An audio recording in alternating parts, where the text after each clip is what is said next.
Siapa bagi tadi? Madam Ahda. Oh, kelas apa Tulis. Tak ingat dah jawab. Koleksi textile fashion. Apa dia? Koleksi textile fashion. Oh, okey. Okay, so semua masuk ni, ada lagi. Berapa orang dalam kelas ni?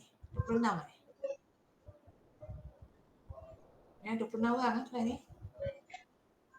Ke ada lagi tak masuk? Masuk 12 ke kot. Okay. Ni yang tak ada buka kamera ni mesti dia masak ke apa ni.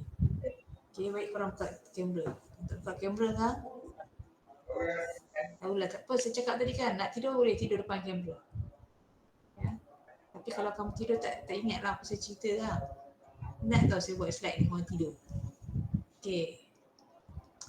So, nanti saya akan bagi korang attendance hujung kelas ni. Sebab kalau saya bagi awal-awal dah ambil attendance pergi tidur. Jadi tunggu habis kelas kan saya bagi, okay? Dia dengar saya clear Okay, so saya akan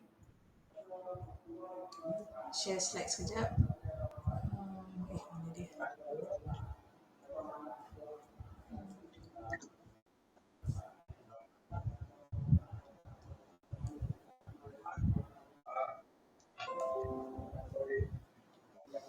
Okay, nampak Nampak ke tak nampak? Nampak ke tak nampak? Nampak Madam. Okay. Alright, so kita boleh mulakan kelas ya? Boleh ke tak boleh adik-adik? Boleh. Boleh, madam. Alright. So, hari ni actually kita punya first lecture class. Jadi, kelas ni basically kita akan bercerita tentang tentang budaya. Kita start dengan culture. Daripada culture baru dia pergi kepada pakaian. Saya minta maaf ya bunyi kat belakang tu sebab daripada masjid tu tak habis lagi dia punya kuliah Zuhur dia tu. So kita bermula kepada, ada lagi nak masuk, ya Allah, sekejap.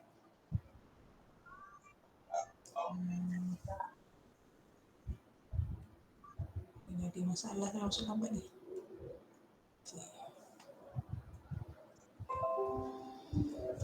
Okay, kita bermula dengan cerita tentang culture dulu, ya, ataupun budaya dulu. Sebab kalau kita nak faham kenapa orang tu berpakaian begitu adalah kita kena faham apa culture dia, ya.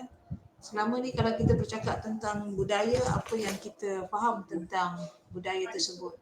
Okay, saya nak kelas ni kamu berinteraksi dengan saya so that saya tahu yang kamu boleh faham dan kamu boleh dengar. Kalau tak, kalau senyap, saya cakap sorang-sorang letih tau bulan puasa ni. So kalau korang cakap sikit bolehlah menghiburkan hati saya yang berseorangan di sini. Okay, so apa yang kamu semua faham tentang budaya?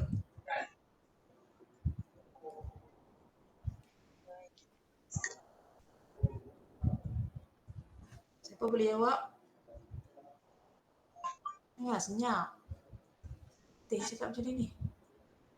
Okay, adik-adik, Cara hidup. tak dengar apa dia? Sesuatu kaum tradisi. Apa tak dengar lah adik-adik, kuat sikit cakap tu. Adat tradisi. Cara hidup. Okay, apa lagi? Unsur-unsur kebudayaan. Adat lagi?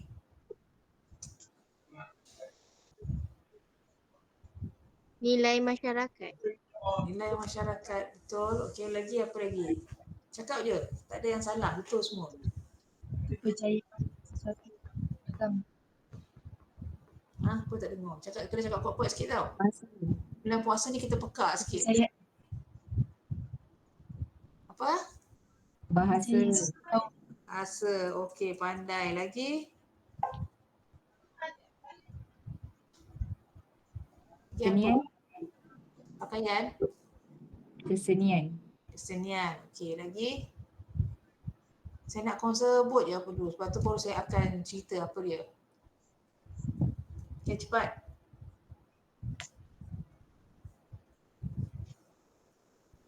Keagamaan. Apa? Keagamaan. Okey, lagi? Apa yang kau buat sehari-hari itu semua budaya. Ya, apa yang kau buat sehari-hari?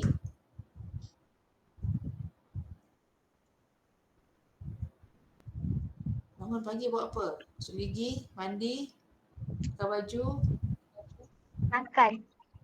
makan. Okey. Apa yang kita makan pagi-pagi, sahur? Sama tak sahur orang, kalau orang Melayu punya makanan sama tak dengan orang India punya makanan? Lain kan? Lain. Okey. Jadi semua yang korang sebut tu adalah elemen-elemen budaya ya. Elemen sama ada budaya atau elemen sub kebudayaan. Jadi kita tengok dekat sini kenapa kita kena belajar budaya adalah kerana tanpa adanya budaya tidak adalah benda-benda yang korang sebut tadi. Tak adalah bahasa, tidak adalah makanan, tidak adalah pekerjaan dan sebagainya. Ya? Jadi kita pergi tengok apakah elemen-elemen budaya tersebut. Okay. Tapi sebelum tu kita cerita sikit lah tentang sejarah. Kalau kita tengok dekat Malaysia pula, tanah Melayu kita sebenarnya ada banyak pemerintahan sebelum terjadinya Malaysia pada hari ini ya. Sebelum terjadi tanah Melayu pun sebelum tu lagi ya. Kita di bawah kerajaan yang besar ya, ada Langkasuka. Sebenarnya ini saya senaraikan hanya 4 tapi sebenarnya ada banyak lagi. Yang kecil-kecil yang hanya beberapa tahun saya tak senaraikan kat sini. Tapi saya rasa korang semua pernah dengar dan belajar dekat sekolah tentang kerajaan Langkasuka, Gangganegara, Sriwijaya, Mataram, Majapahit. Semua kita dah belajar kat sekolah ya. Cuma dekat sini is just a revision. Kenapa kita kena belajar ni semua? Sebab apa yang kita pakai hari ini ada sedikit sebanyak disumbangkan oleh apa yang orang dulu pakai ya. Apa yang orang dulu pakai itu termasuklah sama ada daripada segi aksesoris, daripada segi kain, daripada segi corak, daripada segi penggayaan ya. Itu semua adalah kita inherit ya benda tu daripada orang dulu-dulu ya. Kalau orang dulu-dulu pakai, kita ubah suai sampai hari ni ya. Jadi kita kena berterima kasih kepada culture orang-orang dulu ya. Kalau tidak ada dulu, tidak ada sekarang ya. Jadi sebab itu kalau kita belajar apa saja, yang paling penting basic dia adalah budaya ya. Sebab itu kita kena mengenali budaya kita. Sebab zaman sekarang ni ramai orang tak kenal budaya dia sendiri ya. Jadi kalau kamu tengok kita budaya kerajaan Melayu lama ni, dia bermula daripada, ada yang kalau setengah buku mengatakan daripada kerajaan Funan, tapi kerajaan Funan ni sekejap ya, satu Masihi. Jadi kerajaan dua Masihi telah digantikan dengan Langkasuka, dan Langkasuka ni di utara tanah Melayu sehinggalah ke selatan Thailand, kalau di Bukit Siam ya. Kemudian Gangganegara dekat Kedah dan sebahagian daripada pantai barat. Kemudian kalau kita tengok Sriwijaya dan juga Mataram ni, lagi besar lagi empire dia, termasuk Indonesia, Malaysia, Thailand dan sebagainya, dan Majapahit. Majapahit pun besar juga ya. Dan kita ni semua mengalami fasa-fasa di mana kita dulu nenek moyang kita dulu berasal daripada kerajaan Melayu lama. Jadi they inherit benda ni yang kita tengok accessories, contohnya rantai, certain colours tu dia inherit daripada zaman Melayu lama lagi ya. Jadi sebab itu kita kena faham sejarah. Kalau kita buta sejarah, kita senang kena tipu dengan orang. Okay. Alright, ini kalau kita tengok artifak-artifak daripada kerajaan lama kalau kita tengok orang Melayu ni sebelum datang Islam, kalau kita tengok Islam datang ke Melayu ni, ada banyak teori ya. Ada teori kata 11 something, ada cakap 13 something ya.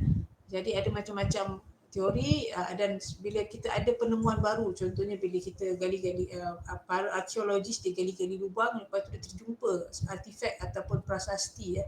Prasasti ni adalah macam batu bersurat ataupun inscription daripada batu yang menjelaskan di mana katakanlah agama itu datang. Macam dekat Terengganu ada batu bersurat, ada yang baru-baru ni dia orang jumpa, tak silap saya dekat Pahang, tapi dia orang belum inscribe lagi. Lepas tu every time kita jumpa, kita tengok batu bersurat tu lebih lama lagi ya.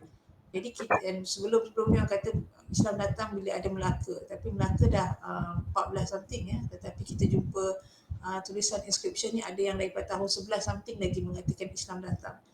Tetapi kamu jangan terus ingat bila Islam datang semua orang pakai tudung, semua orang pakai jubah, tak sebab Islam ni datang berperingkat-peringkat dan dia datang daripada ada yang kata daripada perdagangan, ada yang dari kata sambil-sambil berdagang tu dia menyebarkan agama dan sebagainya. Tetapi kalau dia datang dahulu kalanya, dia akan menyebarkan agama ini kepada ketua. Maksudnya sama ada dia punya raja atau dia punya golongan bangsawan dan sebagainya. Dia tidak pergi kepada golongan kebanyakan.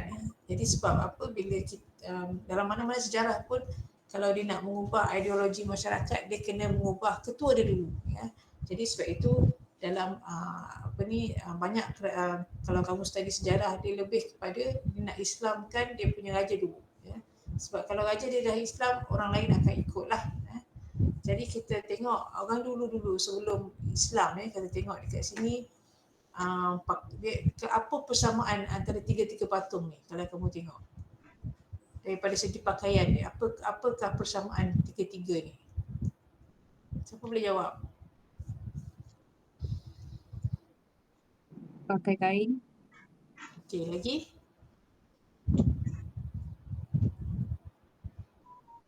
Apa lagi dia pakai?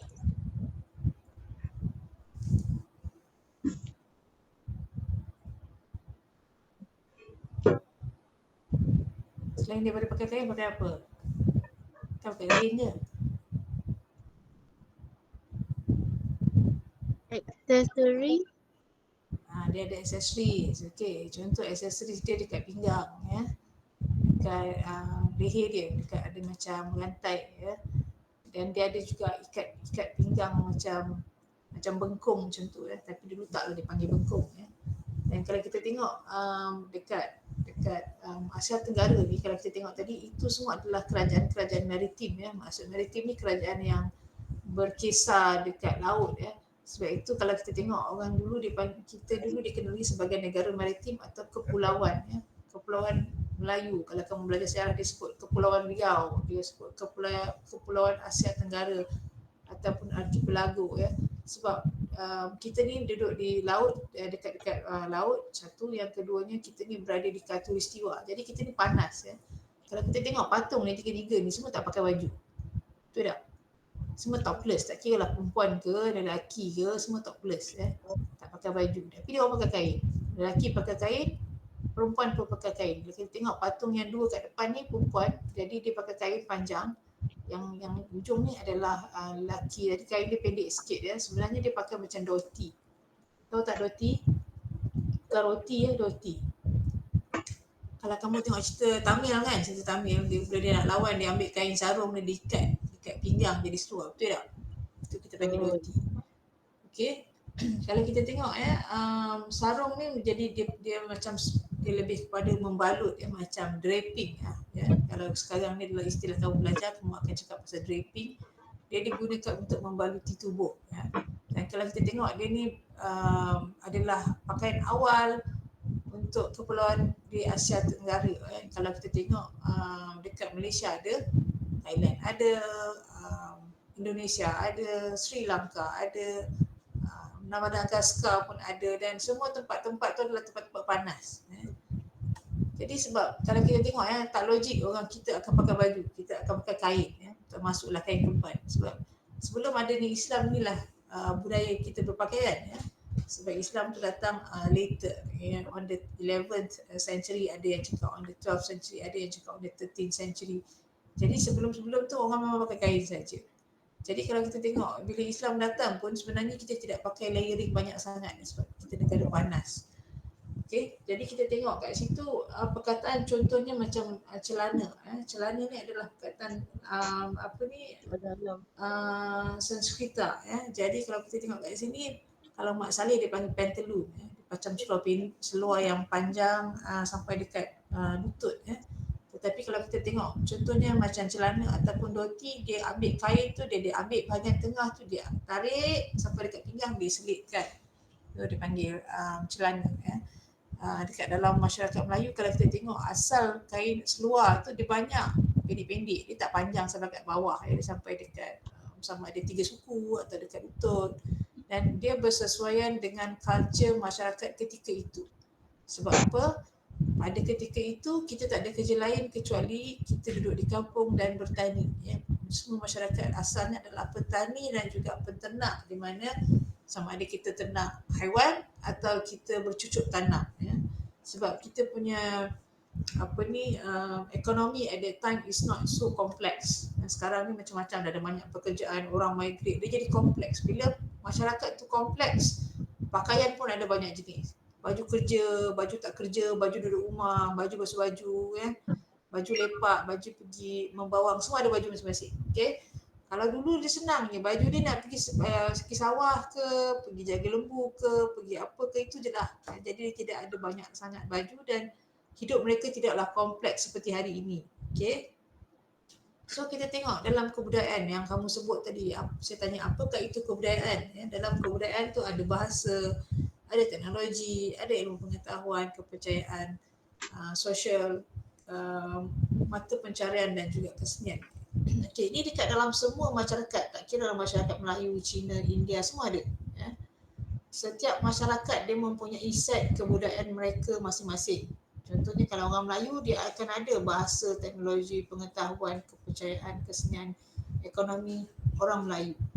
Dan kalau India, dia ada semua set ini di dalam masyarakat India. Begitu juga ada orang Cina, di mana-mana saja. Jadi bila kita sebut tentang sesuatu kaum tu, kita akan membicarakan tentang subsistem ini, sama ada daripada segi bahasa, teknologi, pengetahuan. Ya. Contohlah, ya, kalau macam orang Melayu, dulu dia ada bahasa dia sendiri, teknologi mereka sendiri. Teknologi ni tak semestinya bila kita cakap teknologi dia mesti something yang advance, tak juga, ya, tetapi advance pada ketika itu.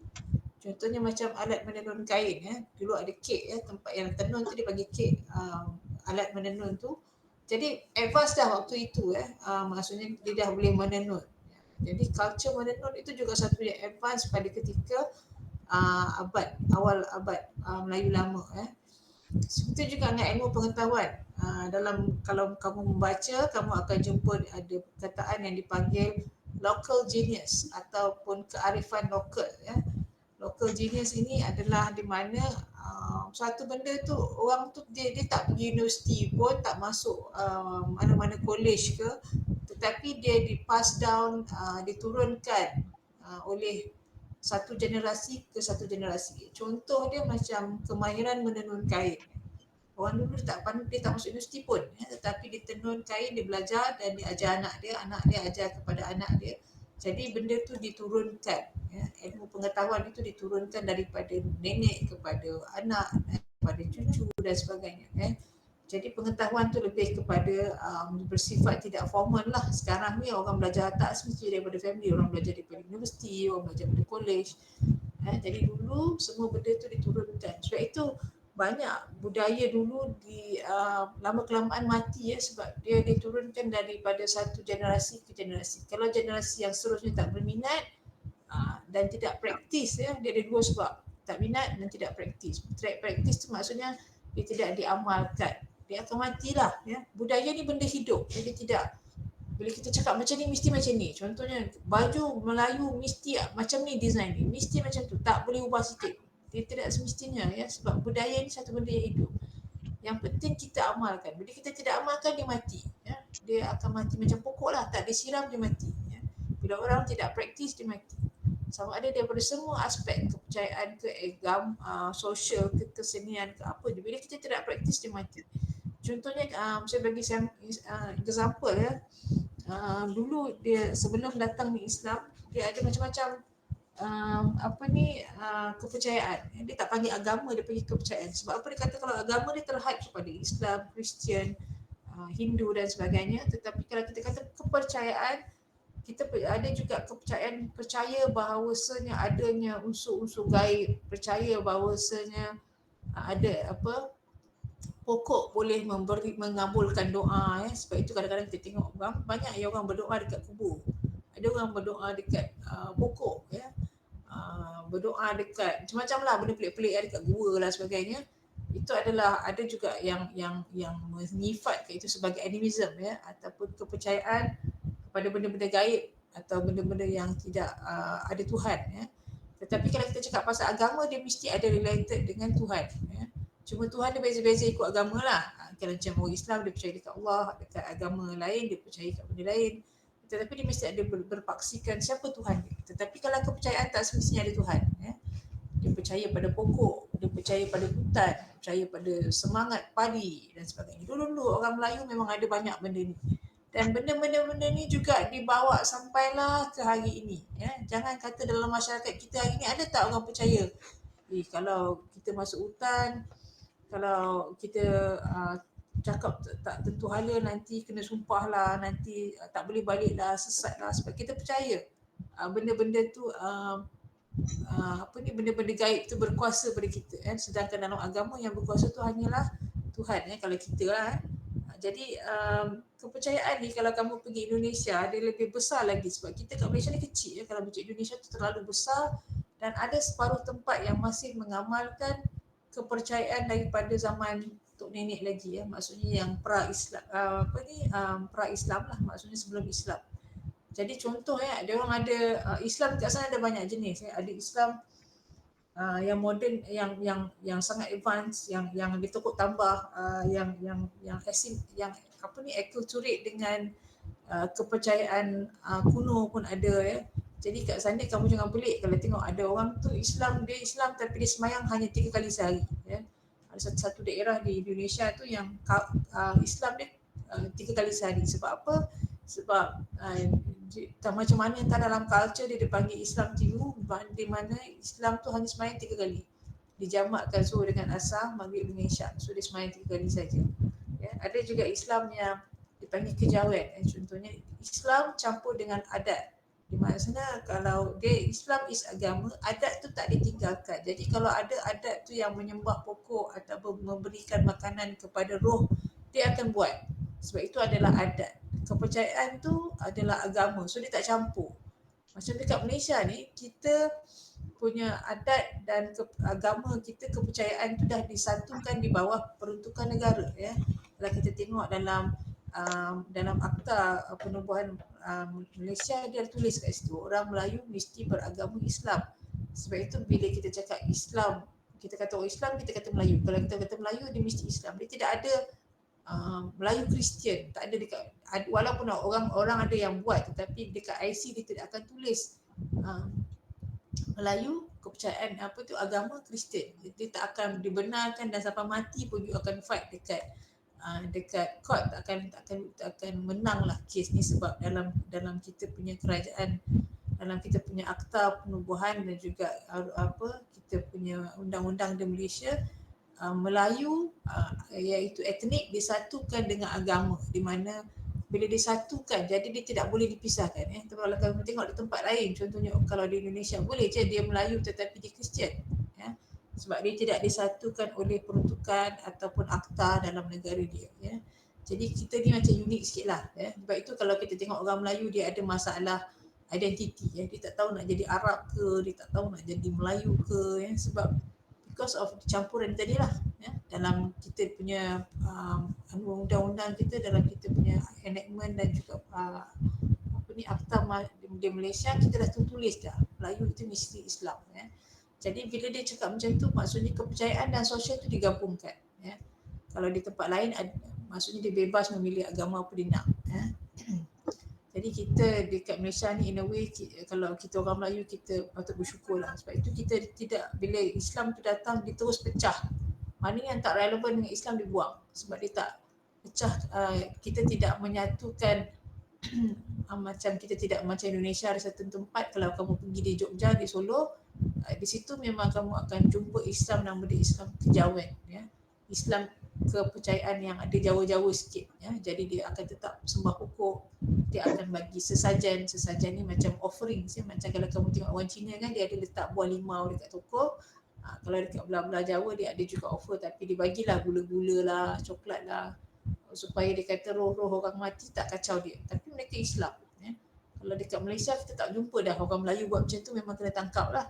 Sebab kalau Malaysia kita ada kita gunakan Islam itu sebagai base kepada peraturan dalam kehidupan orang Melayu ya.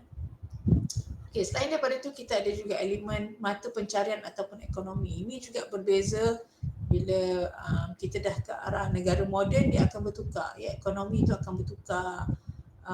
Dulu orang mungkin menjalani bisnes ataupun kehidupan sehari-harian menggunakan barter trade ya. Sekarang orang dah guna mata wang ya. Barter trade ni macam contohnya saya ada tanam saya tanam sawi, orang sebelah sana ada tanam pokok kobis. Jadi bila kita nak makan, kita trade. Saya bagi dia 3 ikat sawi bersamaan dengan sebiji kobis, for example.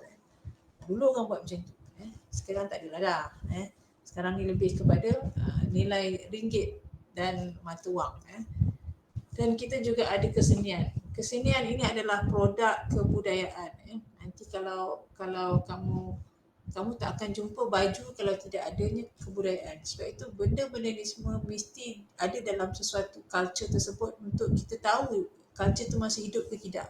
Contoh yang bahasa, kalau dulu kita belajar Sanskrit, orang dulu belajar Sanskrit. Jadi bahasa Sanskrit itu tidak lagi digunakan pada hari ini. Bila tidak digunakan dia mati. Tak ada siapa tahu bahasa Sanskrit sekarang. Nak baca pun kita tak pandai.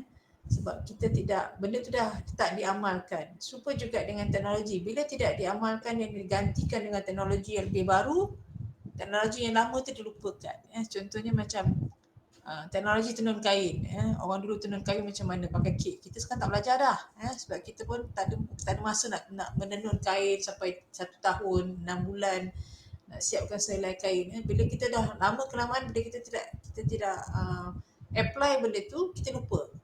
Supaya juga dengan pengetahuan kalau dulu orang belajar pasal ilmu nak susuk lah, nak pagar rumah lah, macam-macam lah, belajar pasal nak benda untuk penanggal lah. Bila ilmu tu tidak diamalkan, dia mati lah. Bila generasi yang bawa ilmu tu mati, dia akan mati dengan ilmu-ilmu dia sekali. Begitu juga dengan kepercayaan. Kalau dulu orang dulu percaya pada mungkin macam saya sebutkan tadi lah, ada yang percaya pada benda-benda animism dan sebagainya. Kalau kita tidak ada sekarang, maka benda tu mati. Jadi sebab itu juga dengan bila kita bercakap tentang pakaian, bila kita tidak memakai pakaian yang sepatutnya kita pakai sebagai orang yang reflect kepada kita punya budaya, dia akan mati lah. Contohnya hari raya, kalau kita tengok kat Malaysia ni, orang masih lagi pakai baju kurung lah. Raya kedua dah pakai t-shirt dah. Tapi raya pertama tak, masihlah pakai baju kurung. Jadi itu satu benda yang bagus. Kalau kita macam raya pertama dah tak kisah, semua orang pakai seluar t-shirt dengan jeans, something is wrong with the culture. Itu akan memberikan satu gambaran bahawasanya culture kita berada dalam keadaan yang tidak selamat. Okay. Alright, kat sini kita tengok apa itu kebudayaan dan juga busana. Kalau kita tengok benda dia berkaitan, sebab itu kita kena faham culture dulu, baru kita faham pasal baju. Okay. Kalau kita tengok kat situ, apakah maksud budaya itu merupakan keseluruhan gagasan, tindakan dan hasil karya manusia dalam kehidupan masyarakat dimiliki oleh manusia dengan proses belajar. Belajar. Kita berubah ni sebab kita belajar, tapi belajar ni bukan maksud dia masuk college.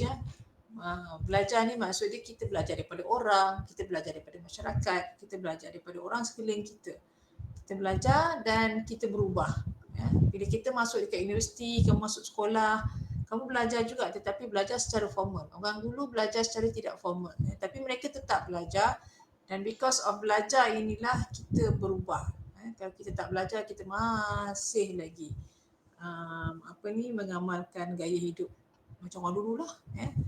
Kalau kamu pergi, ada masa besok suatu hari nanti bila kamu dapat menjejakkan kaki kamu ke Bali, Indonesia, kamu akan tengok dekat sana, orang di sana masih lagi praktis budaya Majapahit.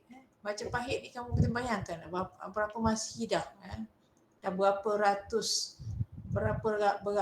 tahun dah. Majapahit sampai ke sekarang ni mereka masih mengamalkan budaya yang diwarisi oleh kerajaan Majapahit. Jadi cara mereka sembahyang, cara mereka mengkebumikan orang dan sebagainya masih lagi pure ya, Majapahit, cuma baju dia dah pakai baju moden sikit lah ya. Tapi dia punya social dia, adat resam dia masih lagi mempelajari Majapahit. Dan memang tu orang Melayu jangan salah faham juga. Mereka Melayu Hindu ya. Dan kalau kita tengok Majapahit ni sangat kuat di sana daripada segi keseluruhan kehidupan dia ya. Jadi kalau kamu nak belajar tentang bagaimana budaya Majapahit, pergi sana tengok tapi tengok je lah, jangan pula kamu pergi jadi orang Majapahit pula Di kat sana mereka masih mengamalkan ajaran dan juga kepercayaan daripada empire kerajaan Majapahit. Okey. Sekarang kita tengok, tadi dia kata tentang proses budaya ya, proses belajar yang mengubah satu budaya antaranya adalah akulturasi, asimilasi, inkulturasi dan lain-lain. Jadi kita kena belajar apakah proses-proses tersebut ya. First kita tengok apa itu proses enkulturasi ya.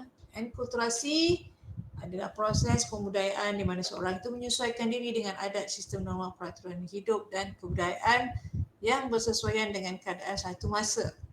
Ya. Proses ini juga dikaitkan dengan proses meniru dari anggota masyarakat sehingga menjadi sebuah pola atau norma yang mantap yang mengatur tindakan yang telah dienkulturasi. Ya. Jadi kat sini kalau kita tengok ya, contoh yang senang adalah kita tengok macam mana masyarakat Cina ya. Cina dia orang panggil kalau dekat Kelantan, dekat Terengganu, bukan dekat Melaka ni yang berlaku because kalau kamu tengok sejarah migrasi ataupun orang-orang berhijrah daripada utara ke selatan ni. Kalau kamu tengok sejarah Cina, banyak berlakunya migration daripada utara ke bawah ya. Ada juga migration daripada bawah ke atas, tapi migration yang famous ni dikatakan daripada utara ke selatan, di mana orang Cina turun ke bawah untuk melarikan diri daripada Cina. Sebab kalau kita tengok dulu dalam sejarah Cina ada maharaja yang zalim, ada kerajaan yang zalim, ada pemerintahan komunis yang zalim dan sebagainya. Jadi bila berlaku kezaliman atau penindasan, orang akan migrate ya. Ini satu benda yang normal berlaku di mana bila adanya sesuatu tekanan daripada tempat, mereka akan migrate ya. Mereka akan pindah. Jadi bila dia orang pindah daripada China, dia turun ke Indochina dan akhirnya sebahagian sampai ke semenanjung Tanah Melayu ya. Jadi bila mereka sampai, kalau kita tengok dekat Kelantan dan Terengganu, mereka ada contohnya kaum Peranakan ya. Kaum Peranakan Cina ni dia orang panggil Melayu, dia orang panggil Cina Cina kampung ya. Kat sini ada istilah dia panggil Cina kampung. Cina kampung ni sebab apa dia panggil Cina kampung? Sebab dia mengamalkan kehidupan macam orang kampung. Jadi kamu bayangkan dia daripada Cina, totally different culture. Suddenly bila datang ke Tanah Melayu, mereka tengok orang kat sini macam mana dia makan, macam mana dia pakai baju, macam mana dia menjalani kehidupan dia seharian. Jadi dia nak menyesuaikan diri ya, supaya mudah diterima oleh masyarakat. Ada yang tukar nama daripada nama Cina jadi nama something, dia akan panggil Pak Haji. Dekat Kelantan ni famous ada nama Melayu. Cina kita tanya dia, nama Melayu ada tak? Mesti dia ada nama Melayu, especially kalau yang Cina kampung ya. Kenapa dia panggil Cina kampung? Sebab mereka bertani, mereka bercucuk tanam, mereka menjaga penternakan. Jadi dia tiru apa orang lokal buat ya. Sebab itu dia kalau tengok pakaian dia pun dia tiru juga ya. Orang Melayu pakai kain sarung, dia pakai kain sarung sampai sekarang. Dan mereka tu kalau kita tengok generasi yang kalau dibacok masih lagi ada yang berkemban ya, sampai hari ni ya. Saya lalu-lalu dekat kampung Balai tu masih lagi orang tarik lembu pakai kemban ya. Kita orang Melayu pun tak buat dah zaman sekarang ni. Mereka masih lagi kalau kita tengok lebih Melayu lah daripada kita ni sebenarnya ya, lebih tradisional daripada kita. Mereka masih lagi rumah tu diduduki oleh beberapa generasi. Contohnya ada nenek, ada mak, ada anak, dia duduk dalam satu rumah. Dan rumah dia tu dah ada yang kat Bacok ni ada yang sampai 200 tahun lebih ya. Masih duduk dekat rumah yang sama. Maksudnya generation after generation. Dan rumah mereka tu pun macam rumah orang Melayu. Dan dia panggil orang Melayu tukang buat rumah dia.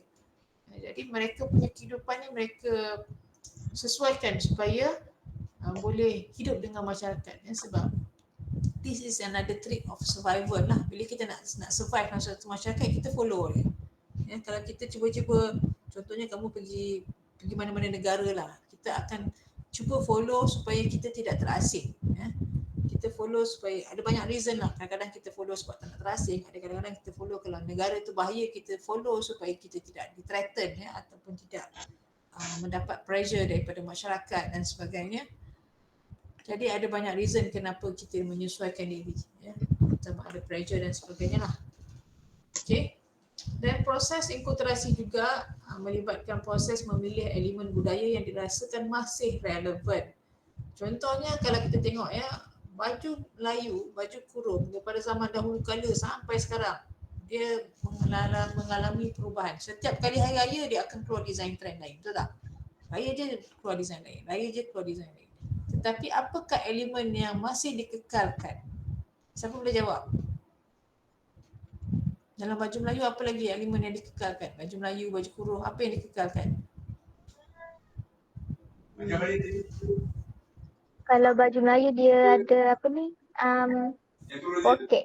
Atas satu, bawah dua. Sampai sekarang ada lagi tak? Sekarang masih ada tak baju macam poket-poket macam tu? Masih ada. Tapi ada je baju yang tak ada kan? Ada baju Melayu yang kita tu tak ada dah. Dan ada macam-macam lagi lah. Kita tengok selain daripada baju poket apa lagi? Dekat baju zaman dulu dengan sekarang masih ada. Bukan baju Melayu. Ada 5. Mewakili rukun Islam. Okey lagi?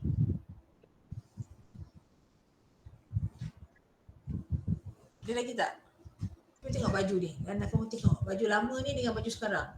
Apa Kain lipat batik. Kain lipat batik. Kain. Okey, kain ada. Lagi? Pernah tengok tak baju kurung pakai dengan seluar? Hari raya kamu pakai baju kurung dengan seluar jeans. Pelik dah orang tengok kan? Boleh je nak pakai tapi kena kecam lepas tu. Okay. Kalau kita tengok baju kurung itu sendiri dia dengan panjang tu tak? Ada tak baju kurung dengan pendek? Nak buat dia orang ni kan?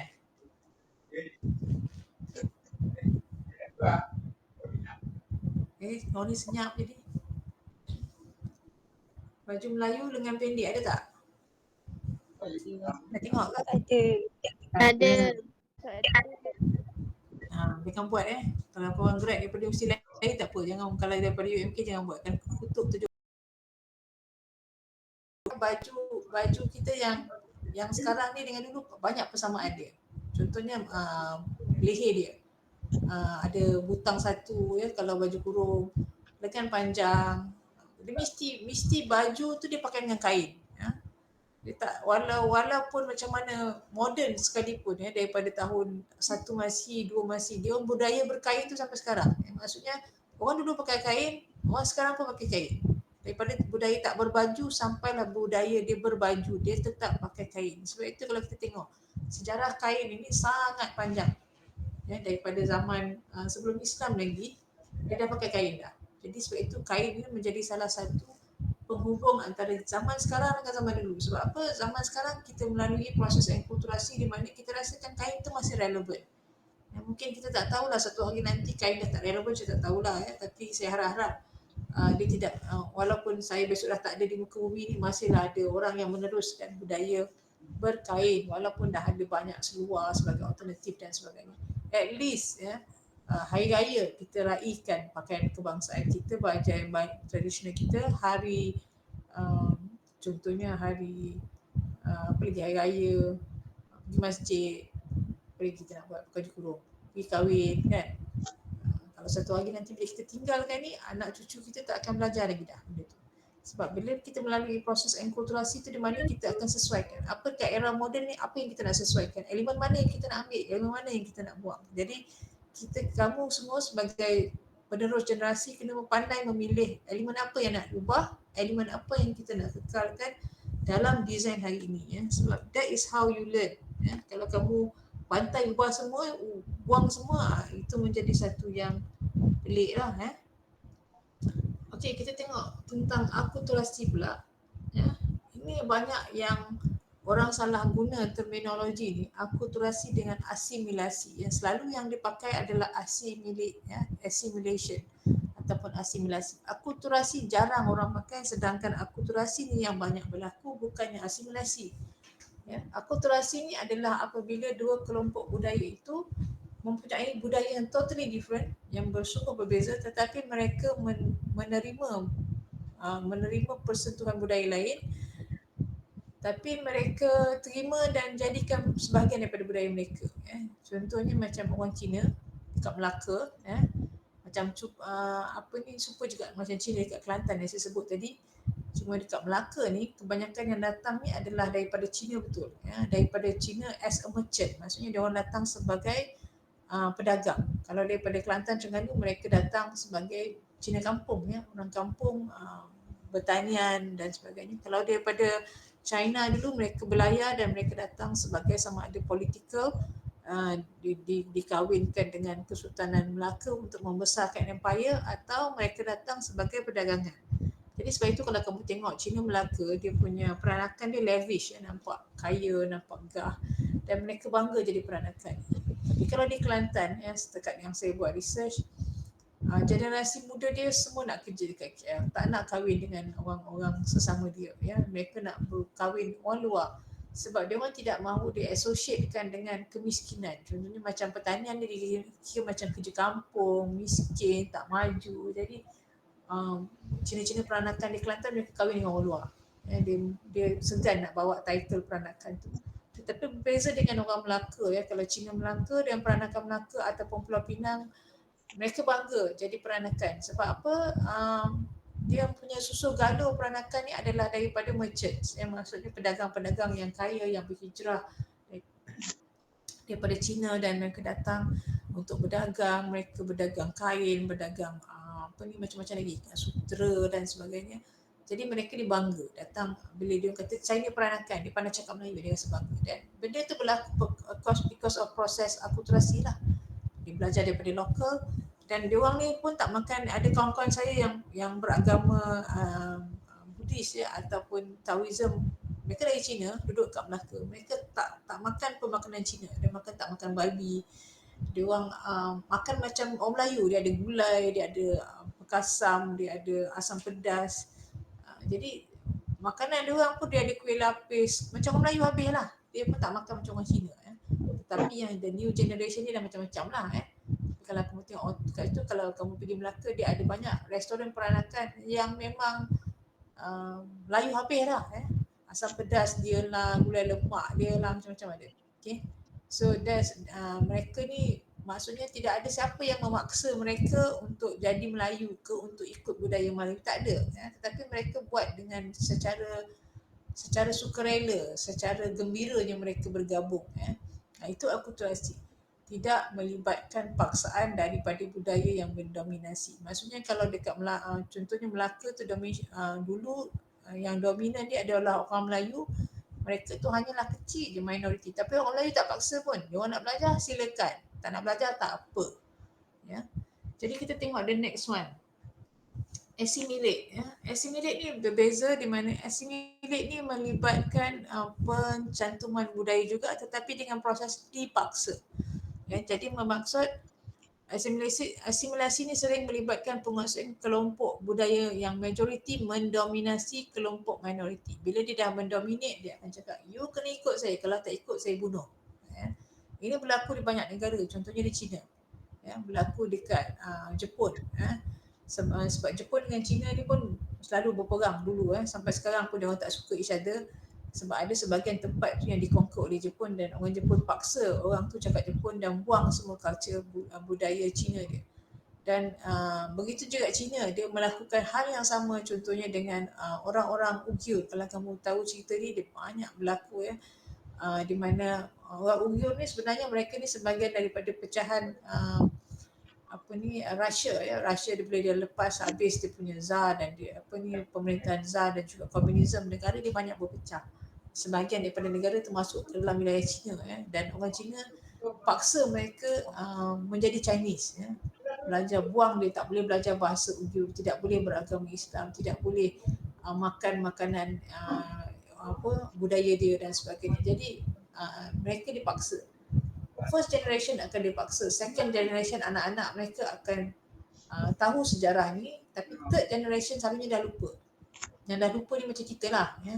Generasi macam kita ni, kita tak tahu apa yang berlaku pada nenek kita, ya. Kalau kita tengok macam Malaysia ni tidak begitu dominan lah, tetapi kalau kamu tanya nenek moyang kamu yang hidup di zaman Jepun, berlaku assimilation pada ketika itu.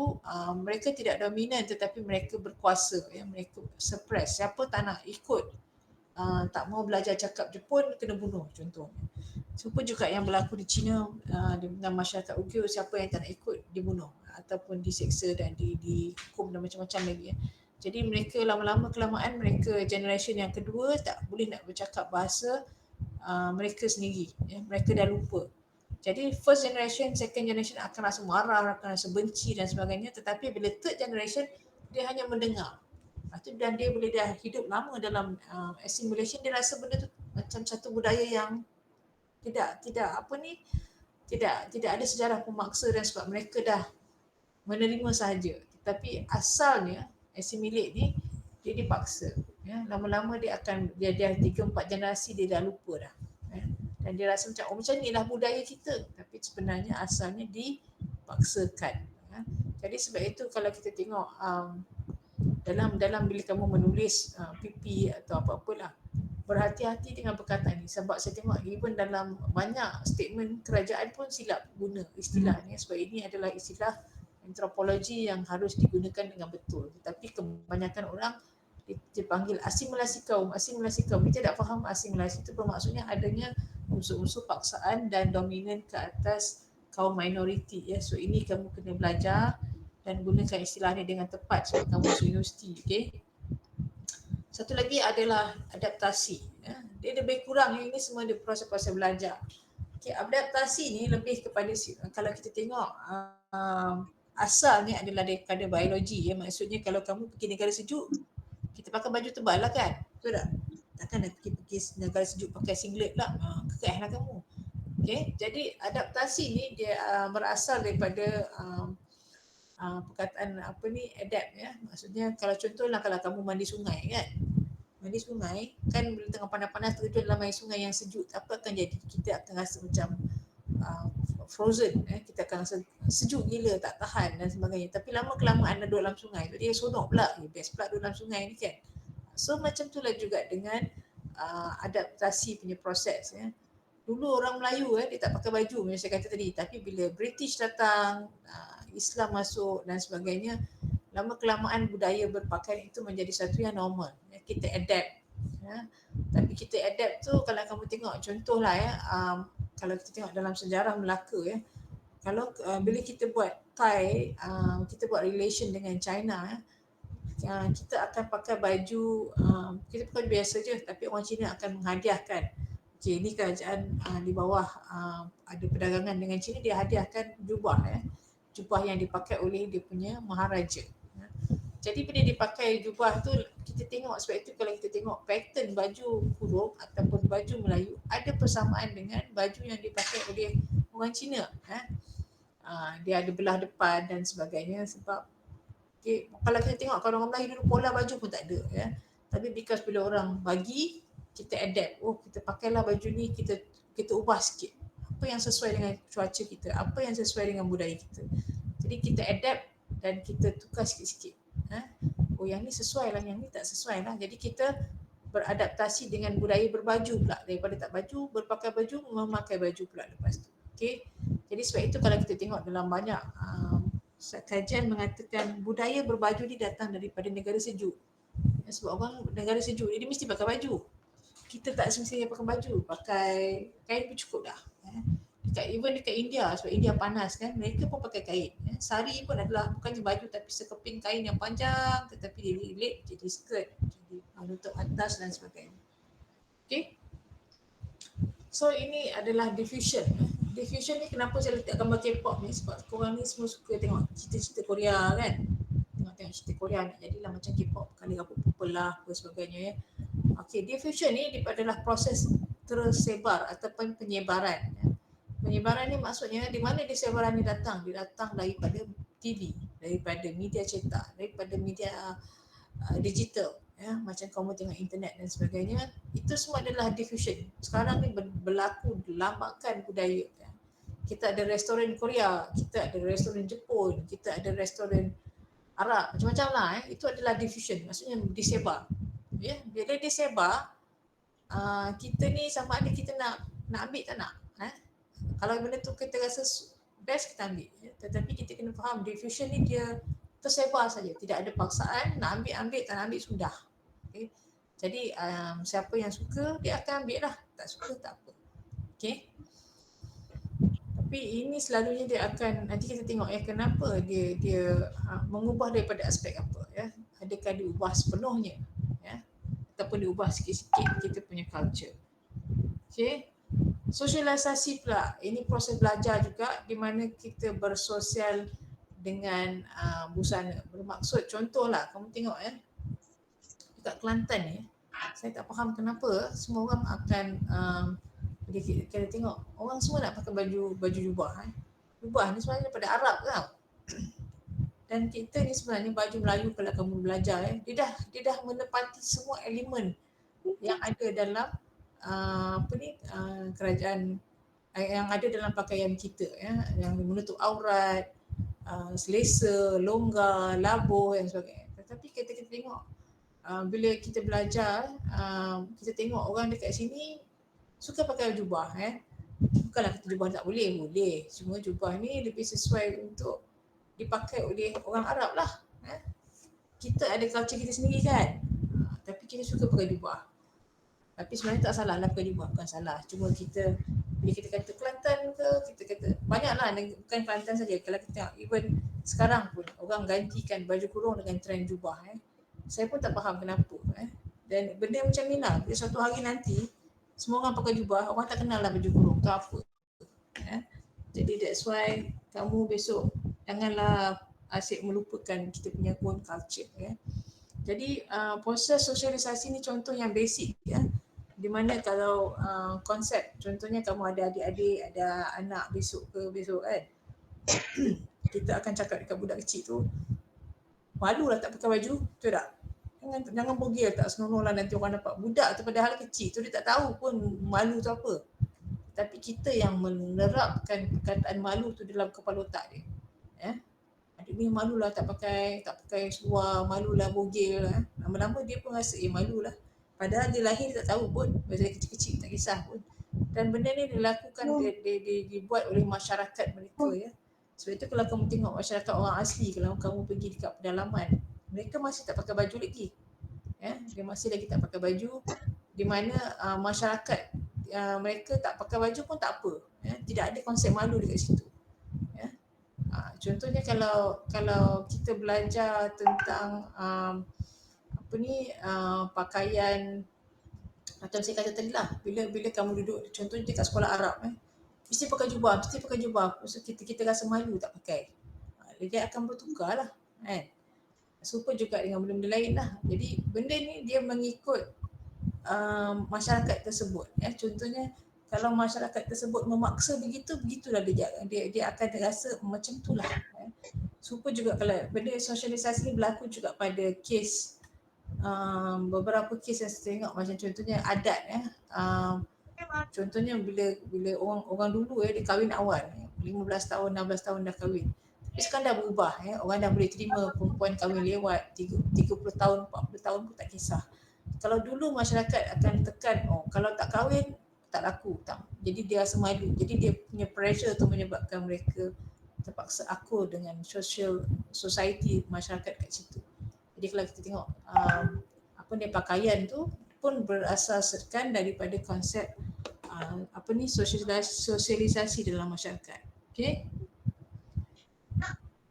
Alright, ni lepas tadi yang 7 benda tu dan kamu dah faham kenapa pakaian tadi dia melalui proses-proses yang saya sebutkan tadi menyebabkan pakaian itu berubah.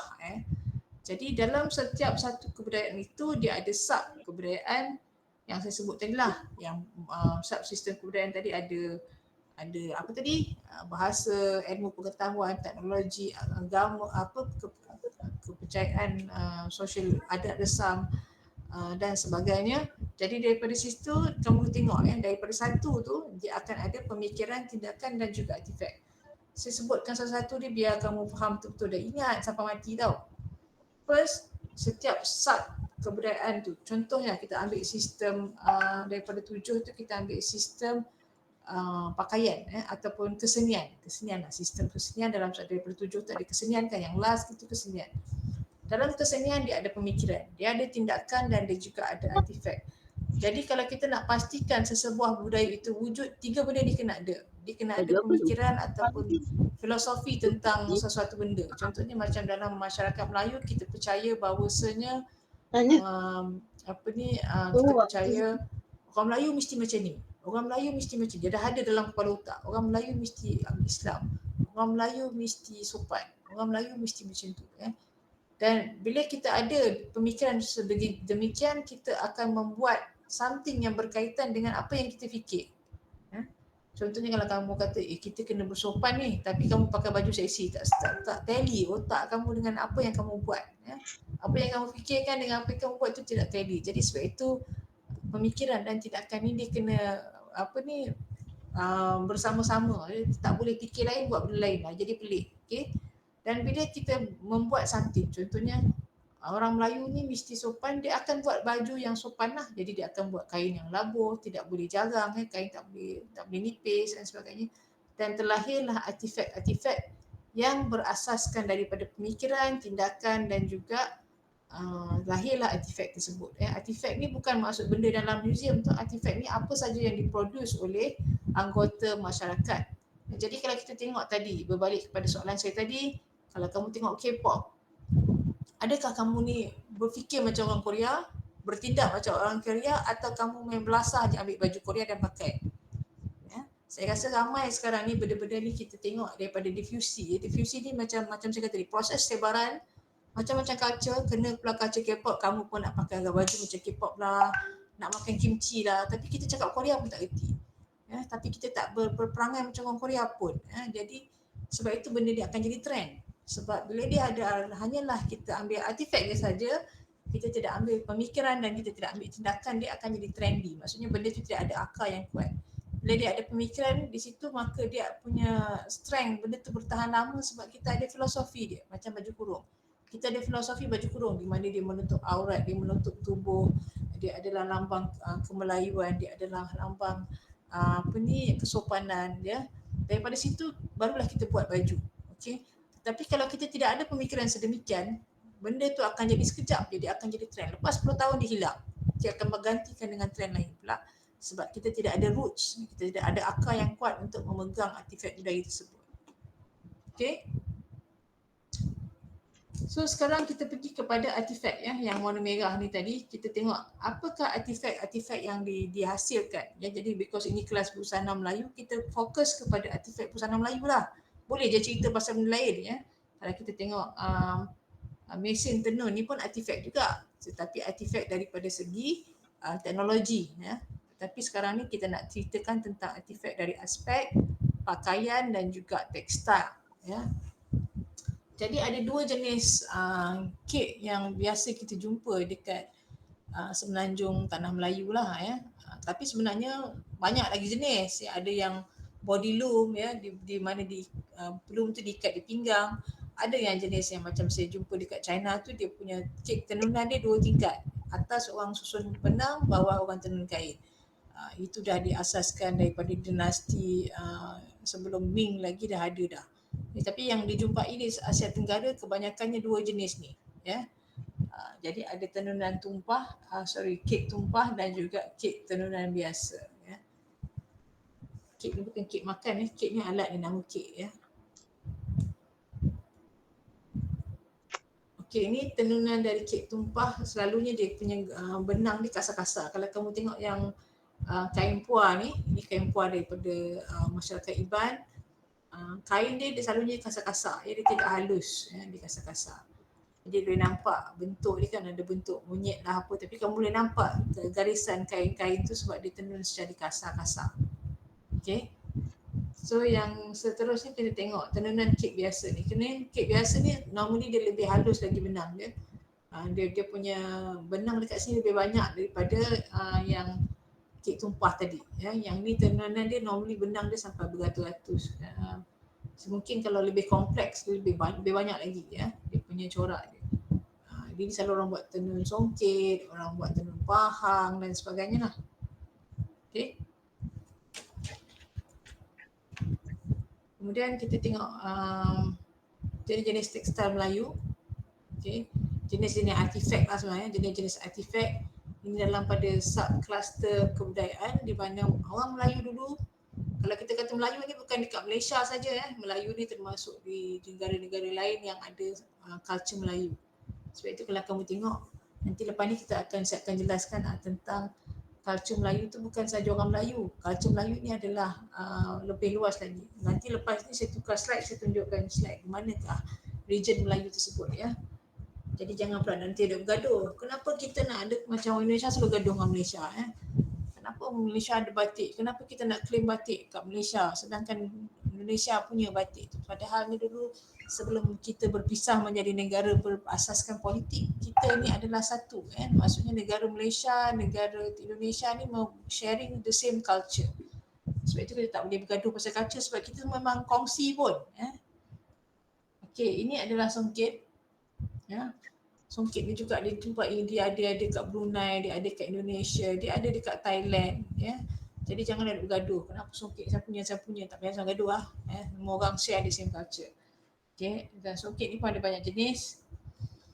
Ada songket, dua jenis kain songket, iaitu songket lepas dan juga songket sarung Kalau songket lepas ni normally dia tak jahit, dia takkan dijahit lah, digunakan untuk macam selendang, untuk cover coffin ke cover orang mati, tapi jarang orang mati kita pakai kain songket kecuali raja-raja dan satu lagi ni kain sarung. Kain sarung ni dia pendek sikit lah normally dan dia diikat dan dia punya kepala ni kalau kamu tengok ni kita panggil kepala kain kepala kain ni, kepala yang paling cantik ni yang tengah-tengah ni lah kita panggil kepala kain. Yang ni kalau songket lepas dia ada dua kepala maksudnya kiri kanan ada kepala kain. Kalau kain sarung normally ada satu saja. Dan kain sarung lepas ni jarang kita jumpa sekarang, hanya ada pada kain dulu-dulu So kita tengok kain ni, kepala kain yang cantik ni ini selalunya ada kain sarung atau kain samping. Okay, ini jenis-jenis songket di Nusantara. Sebenarnya ada banyak lagi yang tak larat saya nak tipik gambar kat sini. Kalau kita tengok daripada segi design lebih kurang berbeza sikit lah. Ada yang Sambas, Palembang, Minangkabau, semua motif lebih kurang saja. Cuma kalau kita tengok struktur yang sama di mana kesemuanya ada kepala kain. Ini ada kepala, yang ni ada kepala, yang ni ada kepala kain ada badan kain. Struktur dia lebih kurang sama. Tapi corak dia lain-lain sikit lah. Tapi kebanyakan corak ada kat Indonesia, ada juga kat Malaysia. Kat Malaysia ada dekat Brunei sebab berbeza-beza tetapi bahan dia lebih kurang sama. Dia pakai kain sutera, pakai benang sutera, pakai benang kapas dan pakai benang emas ataupun benang perak. Itu biasa di share. Sebab itu kalau kita tengok lebih ada jugalah dekat Palembang ada, kat Malaysia ada, dekat Indonesia ada, even dekat India pun ada Sekarang Bangladesh pun ada Jangan bergaduh, memang kita share pun. Okay, so kalau kita tengok dekat Kelantan ada, Terengganu ada, Sarawak pun ada Jadi sekarang ni dekat Kelantan songket dah tak ramai nak tenun sebab ramai budak-budak muda tak minat untuk menenun sebab korang pun tanya diri lah kenapa tak minat mungkin sebab kerja dia tedious lambat, slow, orang malas nak tenun walaupun ada permintaan tetapi generasi muda lebih suka benda yang tidak perlu buat lama-lama Kalau songket ni nak buat dia ambil masa sampai setahun, 2 tahun, paling cepat 6 bulan ataupun 3 bulan. Jadi orang malas nak duduk situ tiap-tiap hari menghadap kain. Satu hari kain yang boleh tenun hanyalah 1 inci. Kalau orang dah tera, kalau tak tera mungkin setengah inci je untuk siapkan kain tersebut. Jadi bayangkanlah kalau 2 meter kain tu berapa lama dia nak buat. Kalau satu hari 1 inci. Kau bagilah 1 inci kan tekanlah kain tu 1 meter ada berapa inci. 2 meter berapa inci. So bagilah satu hari setengah inci atau 1 inci untuk siapkan satu kain. Jadi letih lah. Okey, ni kain limah. Kain lima ni dia ada origin daripada India.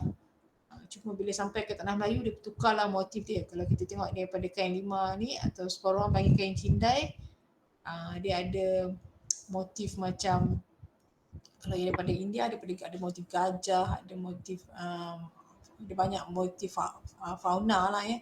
Kalau bila sampai ke Penanjung Melayu dia akan jadi motif bunga-bunga ya, sebab dalam Islam kita melarang motif binatang-binatang ni ya. Jadi banyak orang buat motif-motif bunga-bunga dia pakai kat kain cindai ya. Kalau dekat India dia juga panggil kain potulu ya.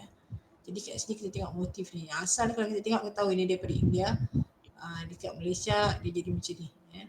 Bila dia, dan because kain ni juga datang daripada trade ya, maksudnya orang India juga berdagang macam orang Cina juga merata-rata Jadi kita tengok ada yang warna hijau dekat tengah-tengah, dan warna hijau ni banyak dijumpai di contohnya macam Cambodia ya. Orang Melayu tak pandai sangat buat yang kali-kali hijau ni. Kalau kita tengok ada kain kali hijau, mesti mereka belajar daripada penenun daripada campak. Campak pun orang Melayu juga ya. Cuma sebab itu dekat Kelantan dekat dia ada nama tempat Pekalan Cepa. Cepa ni sebenarnya nama Pekalan Campak ya. Jadi bila orang campak ni dia migrate, dia bawa sekali kemahiran menenun. Sebab itu dia akan bawa sekali kemahiran warna benang, menenun kain dan sebagainya. Okay, ini adalah telepok Kenapa saya cetakkan? Sebab memang dia pakai cetak pun. Ya, di mana dia cetak dengan ada separuh buku dia tulis tu peradak emas ya. Di mana kain tu diletak glue ya. Glue tu daripada beeswax. Kemudian dicetak pada kertas emas. Ditepeknya chop tu dengan glue, lepas tu dia letak kertas emas tu yang macam dia orang tepek dekat patung Buddha tu. Kemudian mereka ambil bros dan buang kertas tu Jadi sekarang pun kain ni dah hampir pupus dah ya, dan orang tak buat dah kain ni, tetapi banyak kelas-kelas dibuat untuk mengajar orang tentang macam mana nak buat kain telepok ni ya. Dia punya embellishment lah sebenarnya ya, hiasan kain. Dan kain telepok ni dulu-dulu dipakai oleh raja-raja ataupun pembesar-pembesar sahaja Sekarang ni ramai lah orang buat untuk fun-fun lah, untuk belajar-belajar macam nak pakai nak buat teknik telepok ni, sebab dia sangat tedious ya. Buat satu leceh lah ya. Kemudian ada juga sulaman tekat ya. Sulaman tekat ni famous dekat Melaka, Negeri Sembilan ya. Selalunya orang buat dekat bantal dekat pelamin, dekat kipas, dekat hantaran dan dalam gulang dan sebagainya. Abang buat dekat sarung bantal dan hujung bantal, kepala bantal dia, tapi orang tak pernah tengok lagi lah orang pakai benda ni, sebab dalam tu dia letak kertas jadi keras. Jadi kalau dia buat baju tak sesuai sangat, tetapi kalau dia buat macam kipas okey ya. Yang seterusnya kita tengok pula sulaman benang emas. Sulaman benang emas ni banyaklah kita tengok dan bukan satu saja, ada banyak jenis. Ada yang dipakai macam contohnya kelingkat ataupun ada yang pakai pada kasut ada yang pakai dekat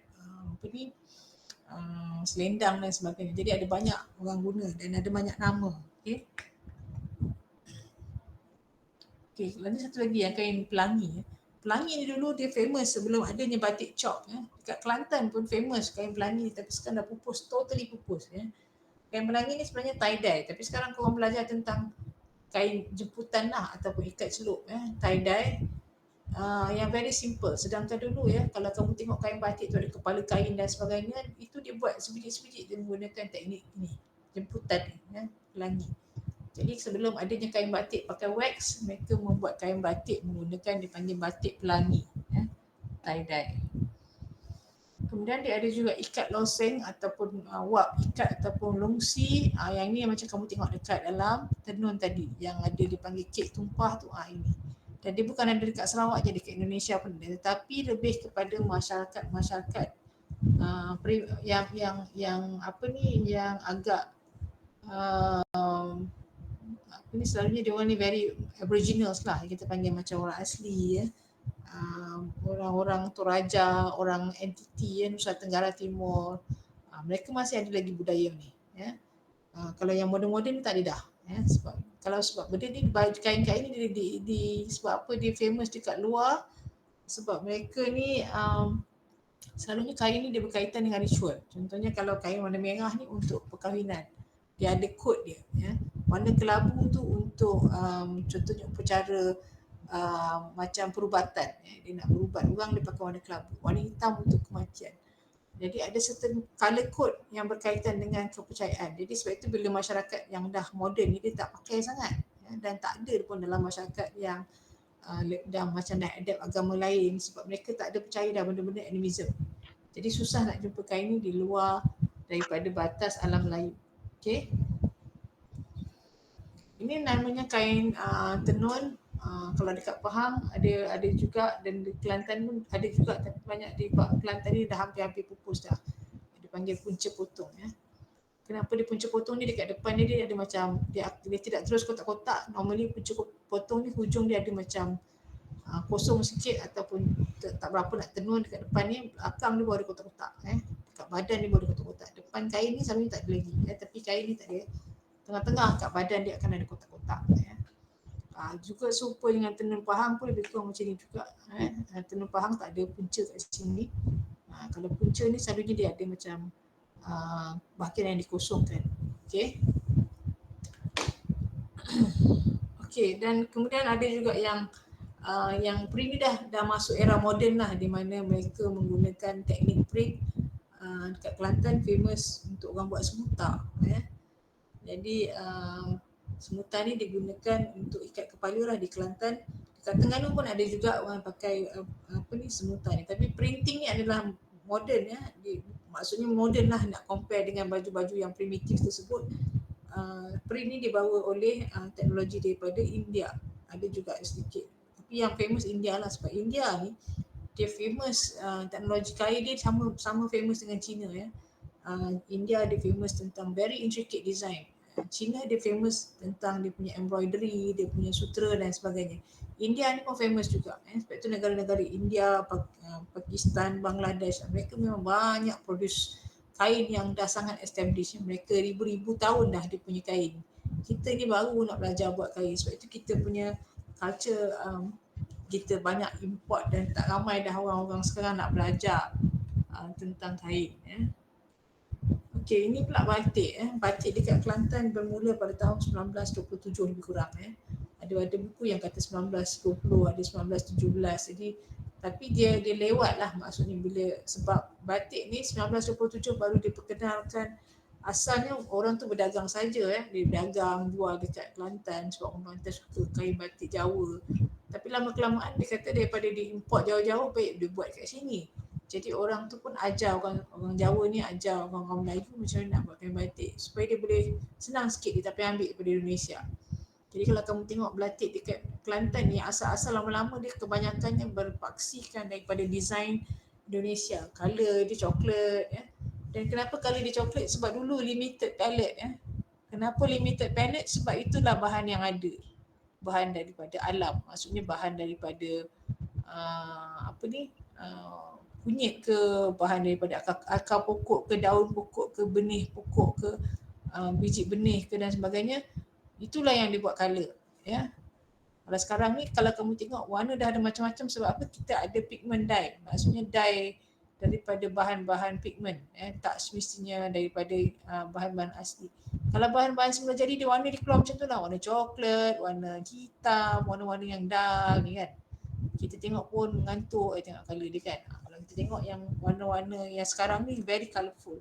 Tapi dekat Indonesia dia masih lagi warna dia dull macam ni sebab that reflects again to the culture of the Indonesians. Mereka masih lagi mempraktikkan budaya-budaya lama. Jadi colour dia pun colour-colour lama, tradisional lah. Kalau kat Malaysia kita jarang lah jumpa kain batik colour-colour coklat macam ni. Faham ya semua? Okay. Belum tertidur lagi? Boleh ikut lagi? Ada apa-apa nak tanya tak sebelum kita pergi the next slide?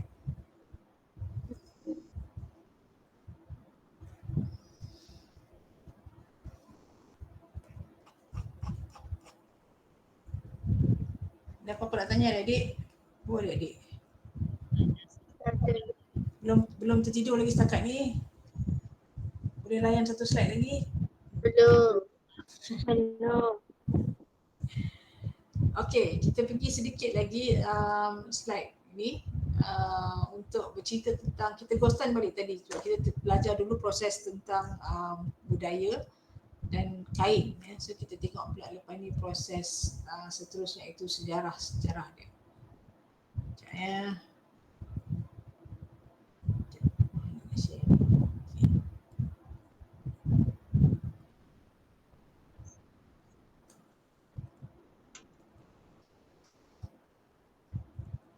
Okey, boleh nampak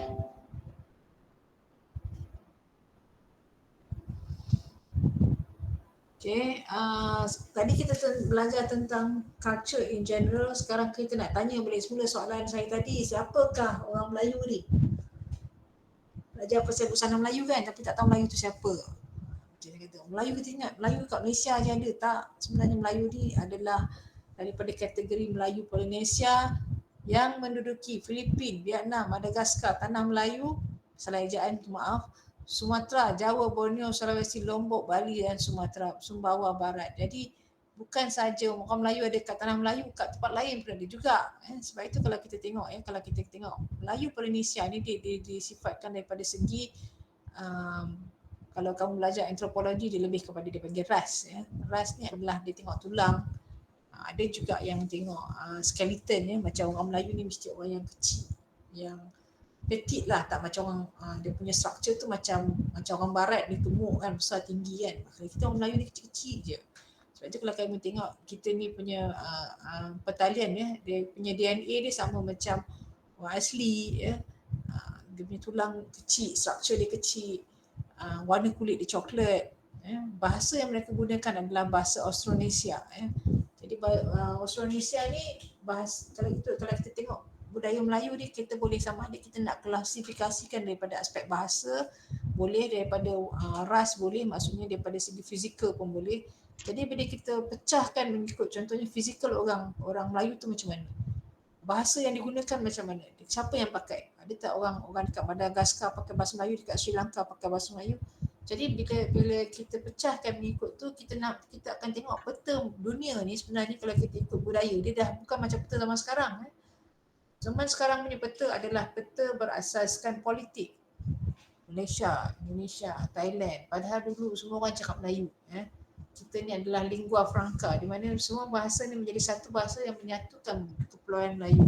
Maksudnya orang Indonesia pakai Melayu, Southern Thai pakai Melayu, orang dekat Madagaskar, Vietnam, even sampai sekarang certain parts of Sri Lanka mereka masih lagi menggunakan bahasa Melayu. Dekat Filipin, Filipin punya bahasa banyak sangat bahasa yang dicedok daripada bahasa Melayu. Kalau kamu tak percaya, kamu pergi balik nanti tengok cerita Filipin. Banyak sekali bahasa macam apa bunyi macam Melayu memang orang Melayu pun.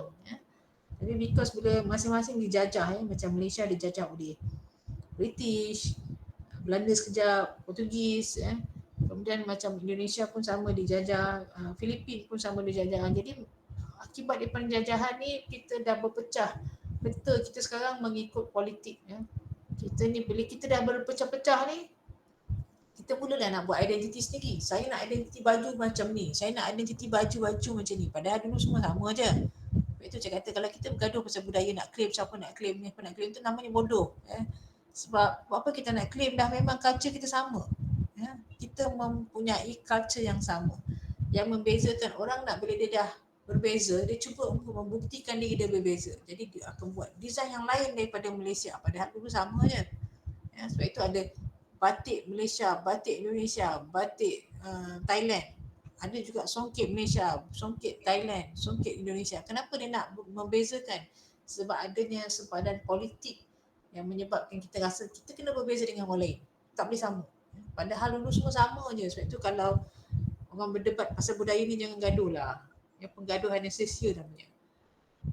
Okay, so ini kalau kita tengok peta berasaskan bahasa.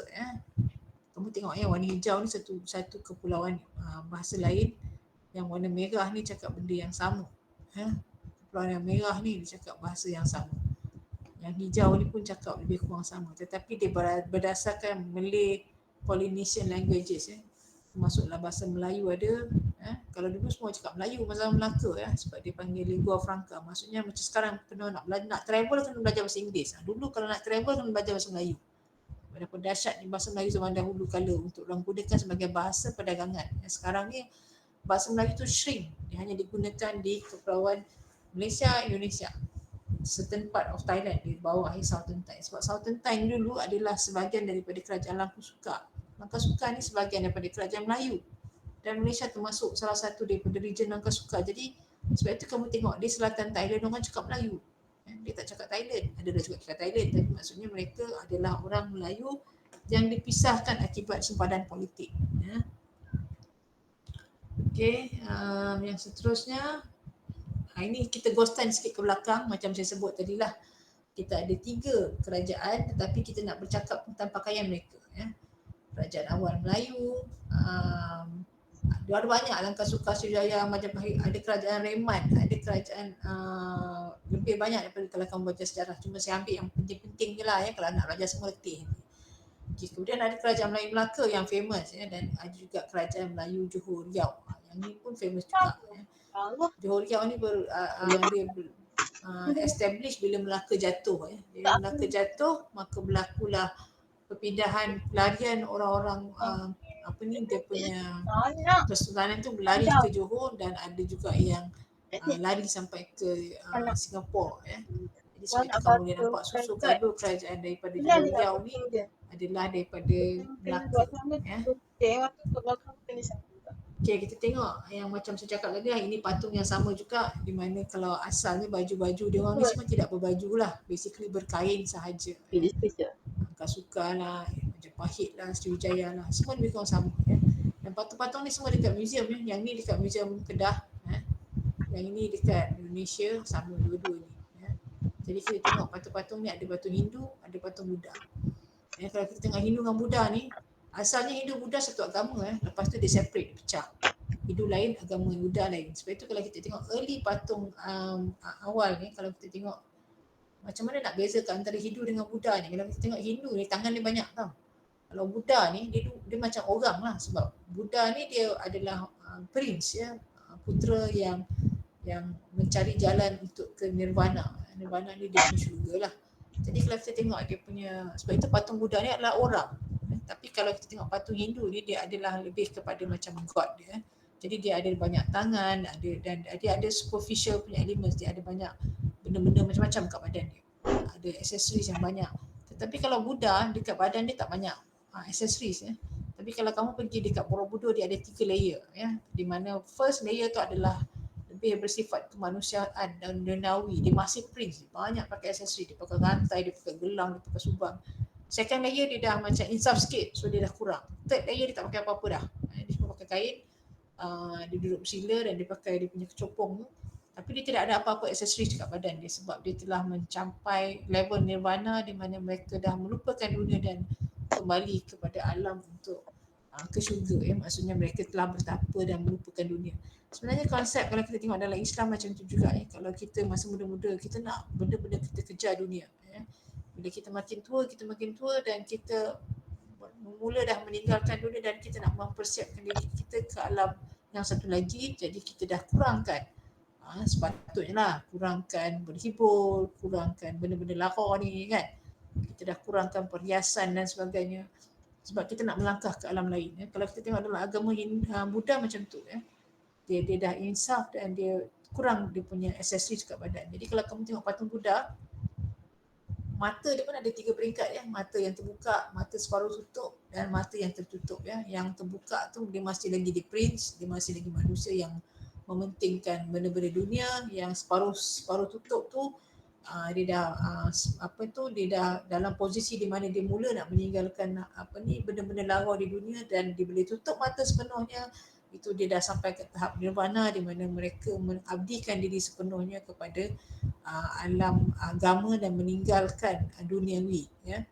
Kalau kita tengok patung Buddha ni, kalau asalnya yang saya kata tadi Hindu Buddha ni, kamu boleh nampak dua-dua elemen ada kat situ di mana muka dia macam tutup mata, atau macam kita tengok first patung ni tak ada accessories bermaksud mereka dah sampai ke alam yang ketiga.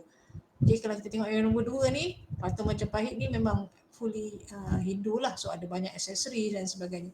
Tetapi elemen yang kita nak tengok sekarang adalah pakaian ni, di mana pakaian itu ada juga elemen yang masih dibawa sampai ke hari ni. Contohnya macam dokoh. Dokoh tahu dokoh tak? Tahu. Yang dipakai dekat leher dia tu, rantai yang bertingkat-tingkat tu, sampai sekarang kita ada ya. Dan kita ada aksesori dekat kepala ya. Contohnya macam mahkota kat Kelantan sampai sekarang ada. Kalau kita tengok Mak Yong sampai sekarang ada. Jadi kita tengok gelang tangan, gelang kaki, masih sekarang masih ada juga. Jadi kita ni sebenarnya mewarisi sedikit sebanyak lah daripada apa yang orang dulu ada dah buat ya. So kalau kita tengok ini dia punya timeline dia. Kita tengok ada kerajaan Funan, ada Langkasuka, ada Segenting Kerak. Sebenarnya ada lagi ni, ada kerajaan Reman antara Patani Langkasuka ni pun dia ke sini dia ada Reman ya. Langkasuka dengan Patani ni dah Islam ya, Langkasuka ni masih Hindu lagi. Patani ni termasuk juga Kelantan, ada sebahagian sedikit daripada utara Kedah dan juga Terengganu dan sebahagian daripada, ada yang cakap Sabah Pahang ya, tapi ada yang selalu cakap Sabah Terengganu sajalah. Jadi sebab itu sebahagian besar daripada orang Kelantan dan Southern Thai ni dia adalah satu culture, satu budaya, bahasa sama, culture sama, cara makan, cara everything sama. Sebab mereka dulu adalah negara yang satu negara ya. Kalau kita tengok kat sini kita juga ada ganggang negara Kedah, kita ada juga negeri Tantan, Empayar Tantan, Sriwijaya, Mataram, Majapahit dan sebagainya. Kat tengah-tengah ni sebenarnya ada lagi ni Reman dan sebagainya, tapi kita tak tulis kat sini sebab terlampau sekejap ya, mungkin tak sampai 100 tahun. Sebab itu dia tidak meninggalkan banyak tinggalan sejarah untuk negara dia di-mention ya, atau empire tu di-mentionkan. Okay, kita pergi Langkasuka ya. Orang baca sendirilah, tapi Langkasuka ni berasal daripada, kalau kita tengok peta tu, nampak yang warna oranye tu, itulah dia punya empire ya.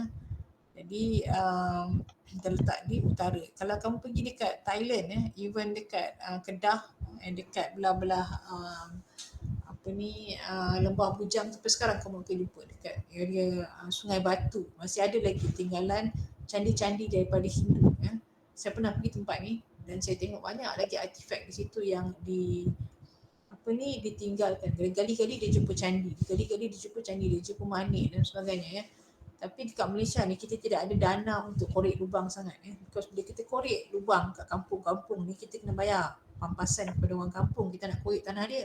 Jadi kita dekat Malaysia ni kita tidak ada banyak peruntukan ya, untuk mengorek artifak dan memelihara artifak. Sebab itu kebanyakan kita punya artifak ni kita tengok dekat Indonesia. Padahal Malaysia pun ada juga dan kita punya artifak dikatakan lebih tua daripada Indonesia. Cuma kita tidak mementingkan sangat, kerajaan kita tak mementingkan sangat sejarah ni sebab kita negara yang tak cukup hasil ya. Jadi sejarah-sejarah ni tak mendatangkan hasil sangat. Yang mendatangkan hasil adalah teknologi dan sebagainya. Sebab itu kalau kita tengok dekat Malaysia ni, kita punya sejarah tu macam quite ke belakang sikit ya. Tidak advance macam negara lain. Kalau negara lain ada artifak macam kat Malaysia ni dah habis dah kita jual. Kita dah buat pelancongan, dah buat macam-macam dah. Tapi kat Malaysia kita tak leverage on that ya. Sebab itu kita tak punya sejarah ni banyak orang cerita pasal Borobudur, orang banyak cerita pasal candi Prambanan ya. Orang tak cerita pun pasal Langkasuka atau pasal Gangga Negara sebab kita tak leverage on that history ya. Yalah, kerajaan kita pun tak berapa nak ada duit untuk leverage macam Indonesia.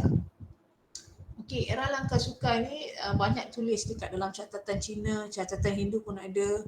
Jadi kalau kenapa saya ambil catatan ni, kerana ia penting ya. Dia kata the kingdom of Langyashu ataupun Langkasuka ni lah, dikatakan it's customary for men and women to go with the upper part of the body naked with the hair hanging disheveled. Maksudnya atas badan ni tak pakai baju.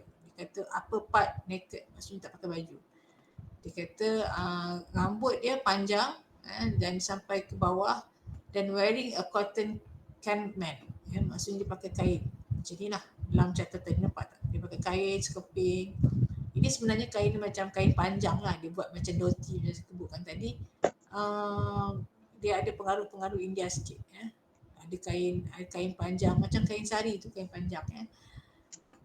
Dan kurun ke-12 Angkasupoka merupakan negeri naungan kepada kerajaan Sriwijaya. Pada kurun ke-15 ia digantikan dengan kerajaan besar Patani. Jadi ke-15 baru dia jadi negara Islam. Jadi sebab itu kalau kita tengok pengaruh Langkasuka dan juga kerajaan Sriwijaya ini sangat besar di Asia Tenggara, ya. Sampai sekarang pun ada lagi pengaruh dia.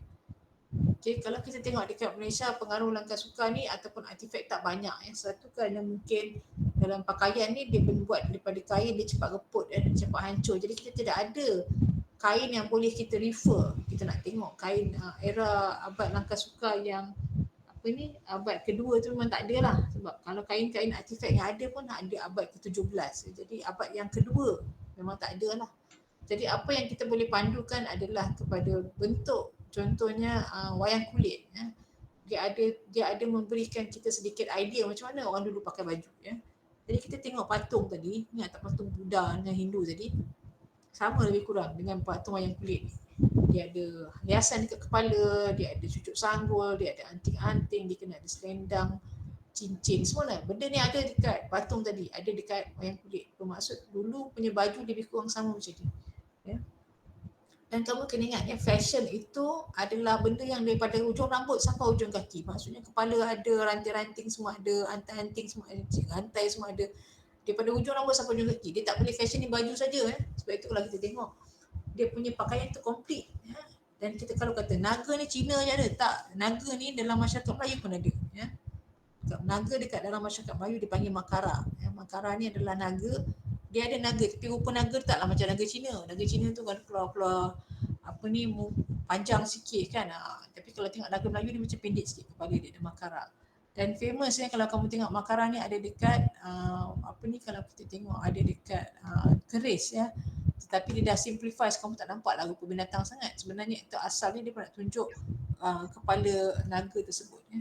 Kita tengok pakaian dia, kalau kamu tengok kat yang perempuan ni, Sita Dewi punya patung, dia pun tak pakai baju sebenarnya ni. Dia hanya pakai aksesori. Sama kan dengan patung tadi, tak? Dia ada pakai potoh kat sini, dekat gelang lengan dia panggil potoh. Dia ada rantai, dia ada loket, dia ada ikat pinggang. Kalau kita tengok tali ni pun tadi sama macam patung tu pakai. Ada kain, dia tak pakai baju tapi dia banyak aksesori. Sebab apa dia banyak aksesori? Sebab dia ni adalah pemain suri ataupun ratu kepada pemerintahan dia tu. Jadi bila dia raja, dia banyak aksesoris, ya. Bini kepada raja.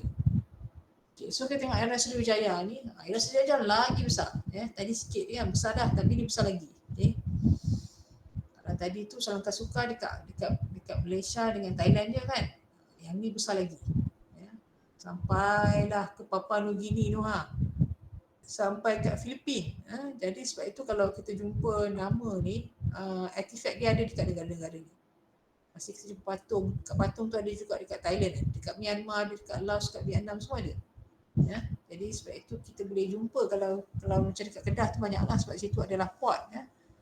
Jadi ini juga famous dekat Indonesia lah. Dan sebab apa dekat Indonesia famous? Sebab dia ada monument, ya. Dia ada macam candi yang besar, dia ada kuil yang besar dan sebagainya. Jadi sampai sekarang orang boleh refer. Sebab itu kat Indonesia, contohnya macam Borobudur, mereka boleh claim batik tu mereka punya asal usul dia sebab dekat patung Borobudur tu ada dekat candi Prambanan dan juga patung Borobudur, dua-dua tu ada corak dekat patung dia. Dia pakai kain tu ada corak-corak apa. Jadi corak tu dia boleh apply sampai zaman sekarang. Dia mengatakan itulah asal dia, dan itu dibuat daripada tahun berapa lagi? 682 masih. Jadi macam mana kita nak compete? Kita tak boleh compete-nya. Memang kita mengaku je lah kita ciluk dia punya, ya. Tapi maksudnya kalau mereka nak kata mereka deserve, yes, because dia punya kerajaan dah lama dah. Abad ke-7, ya. Dan kita ni baru nak belajar tahun 1927 belajar batik. Okey, dia orang punya corak tu ada dekat candi tu dah pada abad ke-7 lagi. Ya. So sekarang era Majapahit pula. Kita tengok Majapahit ni ditubuhkan 1293 sehingga 1527 di Jawa Timur, ya. Jadi Majapahit ni kecil sikit daripada tadi, ya. Nampak tak? Yang kawasan merah-merah ni semua Majapahit, ya. Termasuklah di Borneo, Sulawesi, Cerebes, Madura, Bali dan banyak lagi. Okay. So kita tengok pula kerajaan Melayu Melaka. Melaka ni famous, paling famous sebab dia dikira macam the golden age of kita punya culture, ya. Jadi kebanyakan baju yang dia orang refer, baju-baju sultan, baju-baju gajah, sampai sekarang orang akan refer dekat Melaka. Ya, sebab Melaka ni dikira macam melting pot. Dia adalah sebuah pelabuhan, semua orang refer dan sebagainya. Ya, jadi kalau kita tengok baju Melayu ni mula berkembang sejak abad ke-15 lagi. Jadi ada, sebab Melaka ni dia port, pelabuhan. Kalau kita macam airport lah dulu kan, dulu tak ada kapal terbang, dia naik perahu lah, naik kapal semua dekat situ kan. Jadi sebab dia merupakan satu pelabuhan yang strategik, dia banyak orang India datang, orang Cina datang, orang Arab, siapa yang menguasai Melaka dia bermaksud dia menguasai Asia Tenggara. Sebab itu Melaka tu ramai orang berebut, Portugis nak, Belanda nak, British nak, semua orang nak, sebab dia adalah satu pelabuhan yang sangat strategik menghubungkan timur dan juga barat. Jadi sebab itu Melaka dia ada macam-macam pengaruh daripada semua negara yang berdagang dekat situ. Daripada tak berbaju sampailah pakai baju. Tapi gambar ini semua adalah ilustrasi sahaja, tak semestinya 100% betul. Sebab kita tak ada bukti pun. Tak ada siapa bukti kecuali kita terpaksa rely on artifact ataupun penulisan daripada orang Cina, daripada tulisan orang India, especially Cina dan juga British, sebab mereka ni rajin menulis. Orang Melayu ni dia suka pass down through lisan, kita pass down ilmu melalui lisan, tetapi kalau orang Cina dia suka tulis, dia suka catat. Sebab tu kita banyak bergantung kepada catatan orang Cina. Okey, jadi kerajaan Melayu Melaka juga macam saya katakan tadi, kalau kerajaan Cina tu diiktiraf kerajaan ataupun sultan tu, dia akan bagi baju. Sebab itu macam baju-baju Cina ni kalau kita tengok tak ada jauh beza dah dengan baju kurung kita. Dia ada dengan yang besar, baju yang agak longgar. Cuma yang ni yang pendek ni untuk lelaki lah. Kalau yang perempuan normally dia labur sikit tangan dia. Dan dia ada macam-macam layer. Dan motif dia kita tengok, motif dia ada motif, macam-macam motif. Dan saya tak nafikan sebahagian daripada motif tu telah mempengaruhi reka corak orang Melayu juga. Okay. Jadi masa Sultan Muhammad Shah, dia melarang orang memakai gaya lain. Maksudnya jangan tiru orang Cina, jangan tiru orang Arab, jangan tiru orang Khmer, jangan tiru siapa-siapalah, dia tak boleh. Jadi kat sini dia kata jangan pakai baju cara bawah angin. Bawah angin ni daripada China dan juga Khmer, daripada Khmer ni daripada Cambodia, Myanmar, Cambodia, belah-belah situlah. Jadi dia tak bagi orang tu pakai baju macam orang sana. Hari Jumaat wajib, semua mesti pakai, wajib pergi semayang dan mesti pakai baju Melayu yang lengkap. Maksudnya sepersalinan. Sepersalinan ni maksudnya set yang lengkap, bertanjak dan juga berwangi-wangian. Maksudnya kena wangi-wangi, tak boleh pergi masjid busuk-busuk. Sebahagian sebaran Arab bagi lelaki Melayu hanya dibenarkan dalam masjid sahaja. Dekat macam orang Arab. Maksudnya raja zaman tu dia tak bagi identiti lain kecuali identiti Melayu. Jangan pakai macam Arab, jangan pakai macam Cina, jangan pakai macam orang Eropah. Sebab masa tu Melaka ada banyak pengaruh, jadi raja dia terpaksa mengeluarkan satu titah di mana hanya boleh pakai macam orang Melaka dan macam orang sultan-sultan dia pakai lah. Ini kita tengok larangan memakai cara atas angin Eropah, India dan lain-lain. Ini katakanlah gambar daripada Melaka dan banyak orang datang berdagang. Ada orang Portugis, ada orang India, orang Afrika, macam-macam orang datang. Jadi dia kata jangan pakai, sebenarnya jangan pakai macam orang lain lah, pakailah macam orang Melayu. Okay, ini kerajaan Melayu Melaka juga mempunyai banyak jenis baju. Salah satunya adalah baju sikap ataupun baju layang. Asal baju ni adalah baju sikap ni dia macam jaket, macam outer jacket, dipakai dekat luar, depan dia tak ada butang, dipakai selalunya dalam ada baju dan kat luar ada baju macam jaket orang Melayu. Dan dia pakai asalnya lengan pendek, ada yang tak ada lengan langsung, tapi sekarang kita akan jumpa juga baju sikap yang ada lengan panjang. Kenapa dia panggil baju sikap? Sebab dulu dia hanya bagi kepada pembesar-pembesar dia saja yang pakai, dan orang yang pakai harus mempunyai perangai ataupun sikap yang elok. Dia tak boleh suka-suka je pakai, orang tak senonoh pun boleh pakai, samseng pun boleh pakai, tak boleh. Dulu siapa yang pakai baju sikap ni, masa tu dia adalah berpangkat, maksudnya dia orang besar istana ke, dia bendahara ke, dia laksamana ke, bolehlah pakai baju di luar dan ada baju juga di dalam. Baju luar tu dia panggil baju sikap. Okay. Jadi baju sikap ataupun baju layang hanya boleh dipakai oleh golongan bangsawan berdarah raja dan juga orang-orang yang dianugerahi pangkat seperti Datuk, Tun dan sebagainya. Jadi bukan semua orang boleh pakai baju ni. Ya. Jadi kalau orang tu dah kencing kat istana, dia pembesar istana, dia dapat gelaran, baru dia boleh pakai baju sikap ni. Dia ada dengan panjang, dia ada dengan pendek dan dia ada juga dengan 3 suku. Okay, so sekarang ada juga Tanjak, Desta dan juga Alam Melayu. Ini dekat Melaka juga dia memperkenalkan benda ni sama lebih kurang Tanjak, Desta ikat kepala ni lebih kurang sama sebab digunakan ada buku yang pakai Tanjak, ada yang pakai Desta, kata dalam Indonesia pun ada pakai Desta ya. Jadi tapi benda ni merefer kepada benda yang sama iaitu ikat kepala. Ya. Jadi dekat dalam ikat kepala ni ada puncak Tanjak, dia ada daun ya. Selalu nampak tak yang sini dia yang kecil ni yang secocok ni yang belakang ni dipanggil ekor ya. Kalau daun ni yang depan ni lah yang besar ni, ada yang ke dalam, ada yang ke depan. Lain negeri lain lah. Kalau kamu tengok Pahang lain, Kelantan lain. Kelantan dia pakai ketam bulu ya, macam bulat dia pakai Tanjak macam ni. Pahang lain, Terengganu lain dan sebagainya. Jadi berbeza-beza mengikut negeri dan lain-lain nama ya. Kalau ekor Tanjak, hujung Tanjak pula disebut pucuk, disimpan ke dalam bagi semua lapisan rakyat jelata. Jadi tak boleh keluarkan dia punya ekor dia tu. Dimasukkan ke dalam masukkan ke dalam dia punya baju kepala dia tadi. Okay, semakin besar darjat dan pangkat seorang, makin tinggilah lipatan tanjaknya. Jadi dia makin tinggilah tanjak dia, makin tinggilah dia punya jawatan dia. Okay. Kemudian kita tengok pula Kerajaan Melayu Melaka. Kerajaan Melayu Melaka dia juga super juga, dia hanya pakai, pernah tengok kan baju Teluk Belanga dan juga ada juga baju cekap musang. Cekap musang ni hanya boleh dipakai oleh raja-raja lah ataupun dia punya family ya. Jadi yang Teluk Belanga ni hanya maksudnya rakyat-rakyat boleh pakai. Tapi ni Melaka ya, kalau Johor lain pula. Johor raja-raja pakai Teluk Belanga ya. Jadi jenis-jenis luar pula ada banyak, ada yang seluar gunting Aceh, ada gunting Cina, lebih kurang lah ya. Dan mereka menggunakan jenis-jenis seluar yang berbeza lah. Kita tengok kat sini, ini seluar Kabul ya. Ia merupakan seluar pesak gunting Cina yang diubah suai dan dikecilkan di bahagian kakinya, dinamakan Kabul kerana potongan telah dikabulkan atau diperkenankan oleh Sultan untuk dipakai. Jadi Kabul ni bukan bermaksud Kabul orang Afghanistan tu Kabul ni maksudnya Sultan memperkenankan pattern pola seluar tu diubah ya.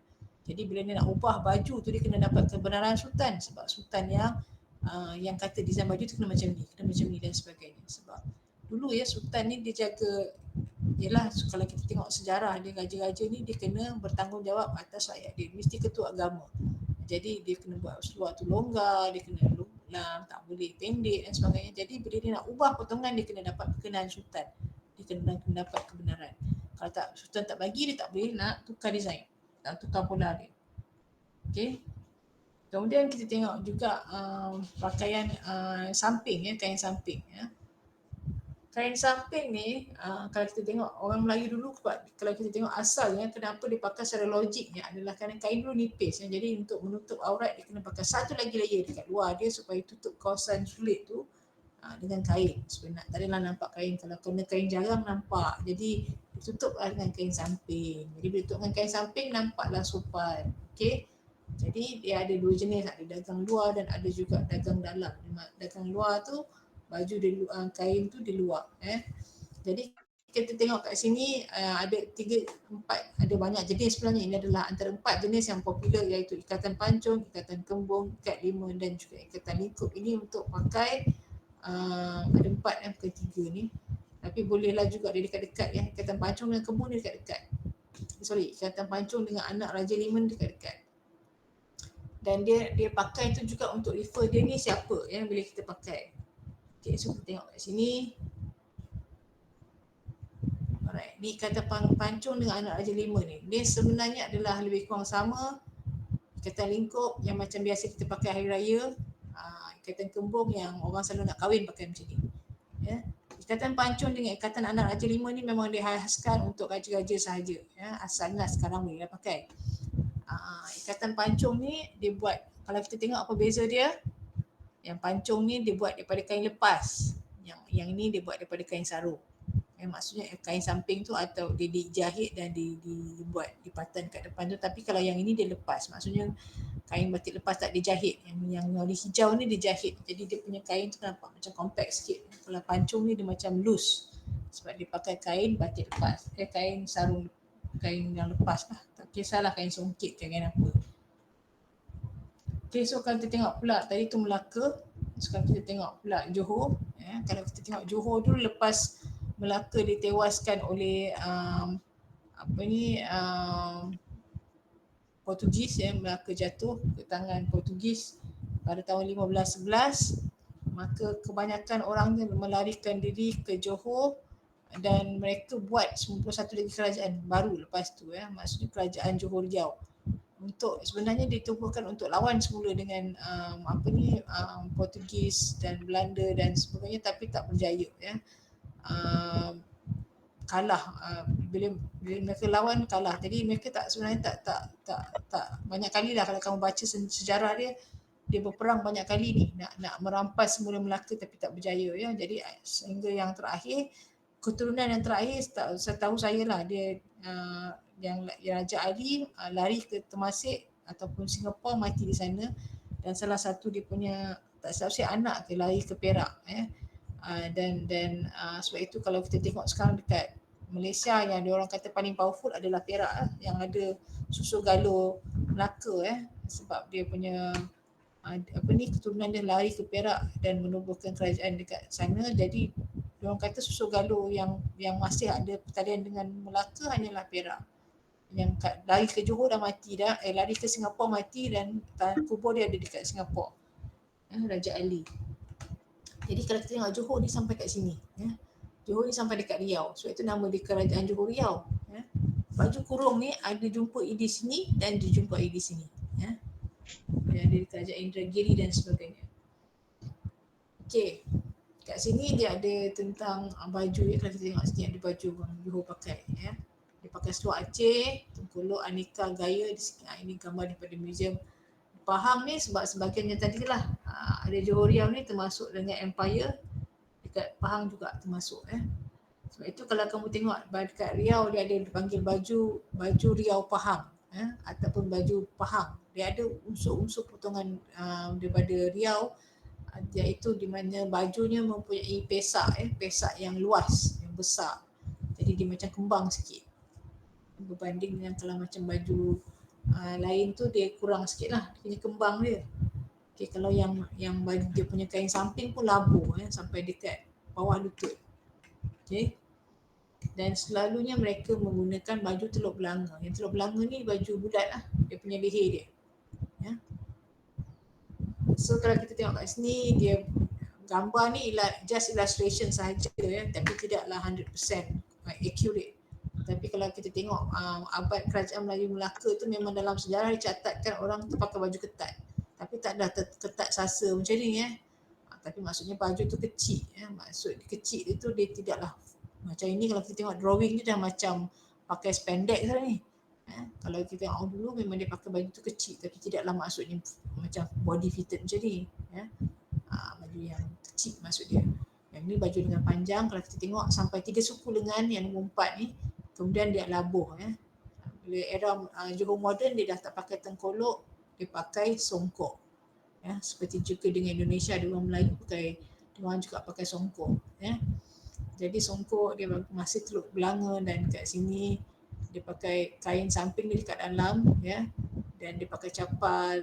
Melayu, orang perempuan pun pakai juga kain sarung, tapi dia pegang, ataupun dia buat kelubung. Dulu tak ada kain tudung kan, dia buat kain kelubung. Tapi sekarang orang dah pakai tudung, dia tak bawa dah kain batik macam ni kan, dah ada tudung. Okay, dekat sini adalah kain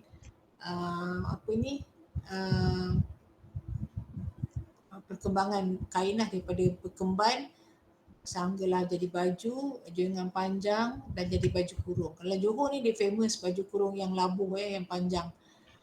di mana pengaruh macam saya kata tadi lah, pengaruh daripada Riau. Kalau kamu tengok dekat Riau, dekat Pahang, dekat Johor, dia mempunyai pengaruh yang sama daripada segi pakaian. Even sampai ke zaman moden, dia ada pakaiannya pakai begini. Okay. So kalau kita tengok daripada tak berbaju sampai dah berbaju, dia mengalami berbagai-bagai proses yang kita belajar tadi. Enkulturasi lah, sosialisasi lah, adaptasi lah dan sebagainya. Ya. Jadi saya nak nanti kita bincangkan, nanti saya akan bagi this website, kamu pergi tengok Royal Johor punya pakaian tradisional Johor ni dan bincangkan dekat situ apakah proses akulturasi yang berlaku dengan budaya mana, ya. Apa yang diambil daripada sebelum-sebelum ni, daripada Melayu sebelum-sebelum ni, daripada Melaka, daripada Melayu lama, apa yang diakulturasikan ataupun apakah proses budaya yang dibuat. Kita tengok sekejap website ni pasal Johor. Kita tengok bahagian pakaian, ya. Kat sini dia cerita kat sini, seluar Cina, seluar Kabul dan sebagainya. Okey. Jadi kita tengok kalau kita dekat Johor, dia bergabung dengan, dia ada Sultan Ibrahim di mana dia orang panggil bapa pemodenan Johor, ya. Kalau yang bapa kemodenan Johor ni dia memodernkan baju Melayu dan dia membuat macam-macam perubahan pada baju pakaian Melayu, ya. Jadi kita akan, saya nak buat ni dalam group discussion dalam e-learning. Nanti saya akan masukkan, saya harap semua orang dapat memberikan maklum balas ataupun pendapat tentang pakaian lelaki dan juga pakaian perempuan.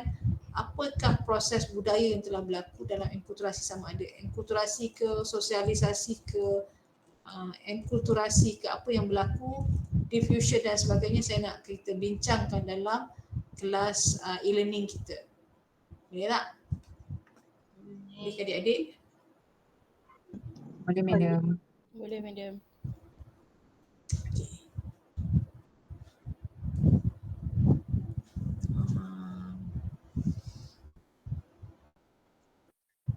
Sekejap ya, mana pula pergi ni.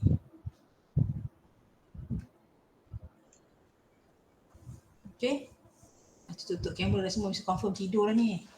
Okay. Right, sebelum saya habiskan kelas, lupa pula nak bagi korang ni, ya.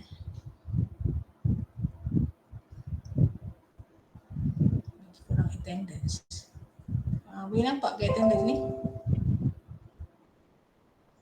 Sekejap. Tak keluar pula dah. Okay, boleh nampak ke? Nampak tak attendance? Nampak. Okay, sila scan.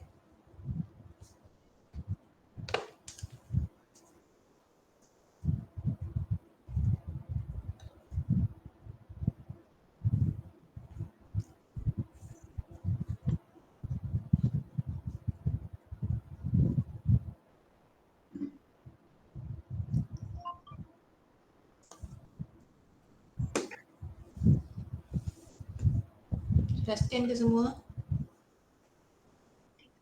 Sekejap. Tak dapat?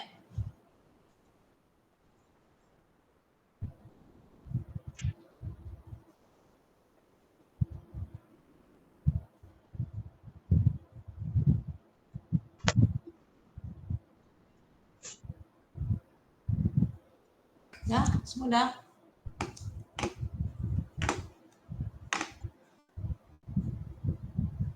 Mudah, ya? Okay, so lama juga saya cakap ni, patutlah kena tekap. Okay, so nanti saya akan bagi link ni dekat dalam dalam e-campus. Nanti saya akan buka untuk discussion. Kamu buka website ni yang saya bagi tadi, yang Royal Johor tu. Kemudian kita tengok apakah proses pembudayaan yang telah berlaku terhadap baju Johor daripada dulu sampai sekarang. Nanti kita akan start the thread, ya, untuk kita buat diskusi online. Boleh, ya? Okay. Alright, so saya rasa itu saja untuk kelas hari ini. Kita akan berjumpa lagi di masa yang sama, di tempat yang sama, iaitu online di minggu depan. InsyaAllah. Minggu depan tak raya lagi kan? Doktor, Doktor Nisa. Apa? Ada student Sheila dengan Syira, diorang minta tolong untuk bagi tahu dekat doktor, line diorang terkeluar. Oh ya ke? Dan tak sempat scan tadi. Tak apalah. Nanti suruh dia contact saya bagi dia QR. Manual. Suruh dia PM tepi juga. Okay, so itu saja untuk hari ini. Saya jumpa lagi untuk kelas yang seterusnya pada minggu depan. So saya ucapkan selamat berbuka puasa dan selamat berpuasa kepada semua adik-adik yang disayangi. Okay, itu saja untuk hari ini. Terima kasih dan jumpa lagi. Assalamualaikum. Thank you, Madam. Terima kasih, Doktor. Kita